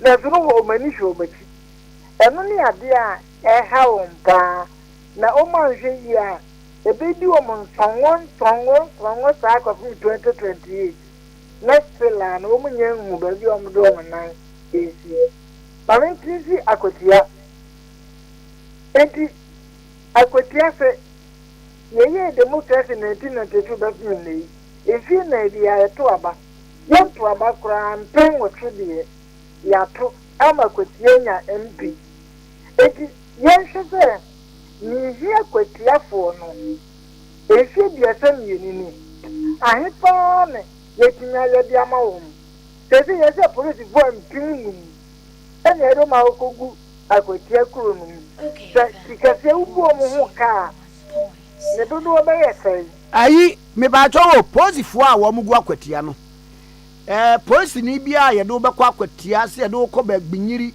a eyi so eye bia no de bia no na so wa free fie na akọ de bia no eye 250 cities wala she nipa ba ko ye bududo no ho akonta ne enhrade fuela omu yuzu amae eti akwatia kura na da ho no ezie bia sam ye nini a omanya MP vie na bia epuntu oba fa ene ye betimi de asasi se omanya ho akwatia kura na kwanyi nara uri akwatia kura na gasa fiwa na wokra na ekwa ne fe na ni nkura se akwa bia ne ho ye edi sai kaya ye bebo apolisi fon bebrebe we nyina no eketimi nya akura ba akofan etigana no yiye mu na ye pe anase edinya ye beji anakase eyeyanya ya na efo ene na hunya edipa wo man mu na medase ofoforo so emra na afi yentie enkomo na 0302243529 0302243547 good morning Kwame ya Letitia ni o Kwame me ka wa na so mda dada ka so mni enko Kwame ma me ntia watiefo na me ntia Abdulmanof Kwame unim se aya wonu aba amase oni manyamfo power commission nam omobontoa nice one na Judicial dia office obayama party no ono na oye no ye bitim anwini ye beto ama no Kwame wo hwe akotiafo a amanfo ka se ye koto ama NDC ni na omo aban se kotoma MPP a nipa ne party ni aban mu ndi wunti menwini Kwame me ni nipa ne nyaadene omo mpani kufo so ni ye nya seat owo central region again nya seat wo water region but mani mpani kufo tumi ko ye adwuma enti akotiafo omo hwe no mo nto aban ma MPP because NDC for at na 27 years see kan wa ko 30 years o punti juma na omo aye no etu nuwa PV 8 years no omo abaki Kwame me kwa MPP kakra na no na ampanfo bi ka se let ayina ye kono bi ka bia sika Kwame timamfo ye to abanto do ane nyafo Kwame sikafo na omo keka no omo meka nkire ye se omo budi omo aboka bosia o bank da e bi omo sika nti enim se businessman bi abobosia nti ya omo nkasa ye koje bosia de be ye adwuma ane nyamfa so na omo di sika ni nwuma ye do Kwame too much se obi o vision Kwame uko school minim se no bi wisiafo wisika chen ba na wo fie wo ka obakwasema na woni bi but utin di pushi ya di beji wo hye nyuma wo so watrɛ adwuma wa ya Kwame tin ni se wo busiafo sa te mu bi so bi 5000 kra no be nyama no kita vision no wo ye enti na yesi bomia na busiafo ni sika o mu ye nyafo wo kita vision no a wo bitima di MPP enye sika ka ta ka ne ka nke be ka ze papa despite no omo no de omo stability magana ni bia wo ko bi kondo man kura ofidie ni da ho despite papa despite nke be ka se omedi Ghana animu but or say or any day it is always kind of piece over my young cousin people but me can't say this country is the party Kwame me to be some scabby but young people are family or I make some credit me and my juma said you be a party because you better that's a normal committee who is said or would you degree at them it can be some catan or mocata and mocasa or mocasa ye I mean your mocata ye and Yadia or mocampi hey Kwame as a man what in said yeah come on no be cata nobody can channel for Kwame taking on me pity some upon my name for informal school and then we can the time for Yami Namo born in Yaka to Banguni. I mean, I'm my power here. Happy birthday to Stephen Kwanzaa, who is Deputy Operations Director at Kaswa MPP Youth Wing. God bless you so much. Every year, Amiscos Pelele, Kaswa Republic, and Ode Emma Wo Stephen Kwanzaa, who is Deputy Operations Director at Kaswa MPP Youth Wing. I am happy birthday. One Ababiemu. Good morning. Morning, Kwame. Me pa cho wana me ne shoba. We ye unya ba so for my domi. Kajagu mi enko. Yo ofa no pay there. Me friend see more thing. And from Dr. Mahmoud Baumia, incoming president for Fa. Na me tell na bombe bisawa kumsi oba tampa. Organizer no dey offer you. Na me tia jombu edu. Na ofa Kwame. Me tie mu akwatia na je omo kan ne se esumadu no mu ne na tena ho nsi to ewie bu omo na nto no ano mbeto amano na kama din kire kakra ne se elections ayeko by elections no ye be sre yin for no bibie no ho no ma ya na esesam iti sen kama mbre no betime atena se na nkoma ye bibia fa ho no by election dia ba part na nipa ni film na ko ma yi obi de si na nemu me say no capacity police for a day say the more na say nipa person be do say here ko ye ya na say ni kakitwa ahun kika wan mayu don be di ma don be da mayu enye no nko electoral commission adwuma e fon so mo mayu parties na so e ka on be bo if you be stress constitution no bit my bibia fa ho a omunya fanfa ho na community to nye meye na ka ba election be bana no ka party na ni pani fun e yo bi di na si na nine na sense trobo na ko be petra e no sense sa bibia na de ye be stress mpeni fo no say ye titiro mani to mo hwe no mo di hu djuma to fa mai na me ka say enya MPP for say aba na kwa akoso at the end of the day ni ka ba ko ni be yi it we see what come no de emphasis ma NDC for the no with the boy in 2028. Let me say inshallah we could get the offer Kwame when you mean. Me so me da say so for my me dome and amote en kanu. Good morning. Kwame Nkrumah Tikese machine. Ye buru eso kwa untasu ni. Wabo bari madi. Iwe nyango nshira o. Wasifu nyala. Amen. Kwame ne dika mami tia me mami me bisawa kunsin. Na woman organizer on MPP person on the neko. It is MPP for Germany to want to have this sort of thing. Papa Midati. And I mean, Messi Aqua, what in the Queen Manaqua, and in the Bay Manaqua, Guinea, only in our US, on the OKFM, NITFM, on the Pahoniagro, Michon for Papa. Kwame, if you wasn't celebrating New with you. Pagano. Ah, Wabumani. Okay, I drew her. My friend, media to Jamaica, Bibrano, the Wayamabo, the MPP for Mummy pay for me. Kwame Nkrumah Nimudia, Miss MPP for more Akwatia, Achim Akwatia, Miss Munina Muntu Abama MPP na ohon. Munina Musu Pum, Bianco, Okwabia, no Kwafu. Miss Srewon, go to drink from a so called just a patch on. Miss Sremo Akwatia for Munina Muntu Abama MPP in. Na 2028, minimum Kwe so MPP bedding kunim. You go young point in MPP Vesamba. Because I'm a Yaman Kitwa. And it is for by one document, you bought document 3 cities. And then a document 3 cities war, 3 cities war. What am I going to be Rami? Clear, what's one at the cinema? I buy us what the cinema, Nanso, Oko Habo Goyinema, and the entity Abani so. Yeah, this is Nemason. Who are by one of what is cinema, as only one in Abba form, and son about 10 for the in the Abba form. Now, the end they won't say so. Now, more about 10 Intermediate. Make my Ghana for sale.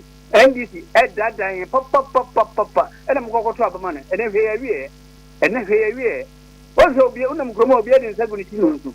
me me come to Ghana for say 2026 obi a kotuna ba NPP for everybody and obey winning yin nan to abamana temple me da come bye bye bese me da say yen we 0302243529 0302243547. Good morning. Good morning. Yo, so. Hey, calling from La Paz. Kwame Nkrumah. Brim Bram. Morning show host, president of the land. That's it. Share Kwame Nkrumah, MPP, Dudu na S31 Kasan, Omo Frag Berry. Because Ghana for a general who are woman say, you are two about less than 1 year. Kwame, you understand something? And a day for prepare. Say you could be Frag Berry and 10 times so. Share any internal election and a Ghana for his show. Near best for Ghana for any, even saying in the dollar, above from petrol, above from in the share of my woman. I will come back. Despite all jokes, say, President Mahama, nipa, he said, Kwame, many winning would see OKFM. O ye nipa, sabi, or the phone. Then, so, Momayan Kano said, President Mahama, the second time win, Abba, and ya, Rebecca said, yet, Kwame, President Mahama, what let's see, now, Woka, in your medi, what, I'm correcting the mistakes, it's in there. Ghana ni bio was as a control we will say yes. President Mahama ye nim le dano and ye ne and President Mahama was I do so back and President Mahama will be free estate mu and President in some of Mukaka yen tro in next year a mamma President Mahama bu in some of Kaya pepe or ministers or the less than 60 more than 60 sorry less than 60 and paso or you 60 pepe teacher trainee and why oh yeah and now ye chim ye cancel ye did na again true because of power share let two MP4 to say unim near bema mo kasa no mo ho ato mo ane say mo hia free and form fan kwasoro na mo di free soro ho na mo yivia president Mahama ni NDC he ye mfa ye ho ye vice president bebaw Brian Champo ne bebaw Kennedy ne bebaw why ne bebaw President Mahama wakani pray oso nko biom ye fu hwehwa ni oben amamu ni ya Kwame enye ni obeba ni omba wo NDC betna so a enye Ghana fu ne beka yes amamu ni ye ntino mo ma yemfa Kwame Nkrumah santo aso sai ye bu amamu iti enye so obi begi 4 years na 8 years na okona fofura ba no Grassroots no eya obetna and party ni betna tra so till that kingdom come iti Kwame Mami fancy and I mean here, municipal team executive, Papa, Honorable Akwete Agbo, I will go off municipal. May I say. Okay, 101.7. So, any. Good morning.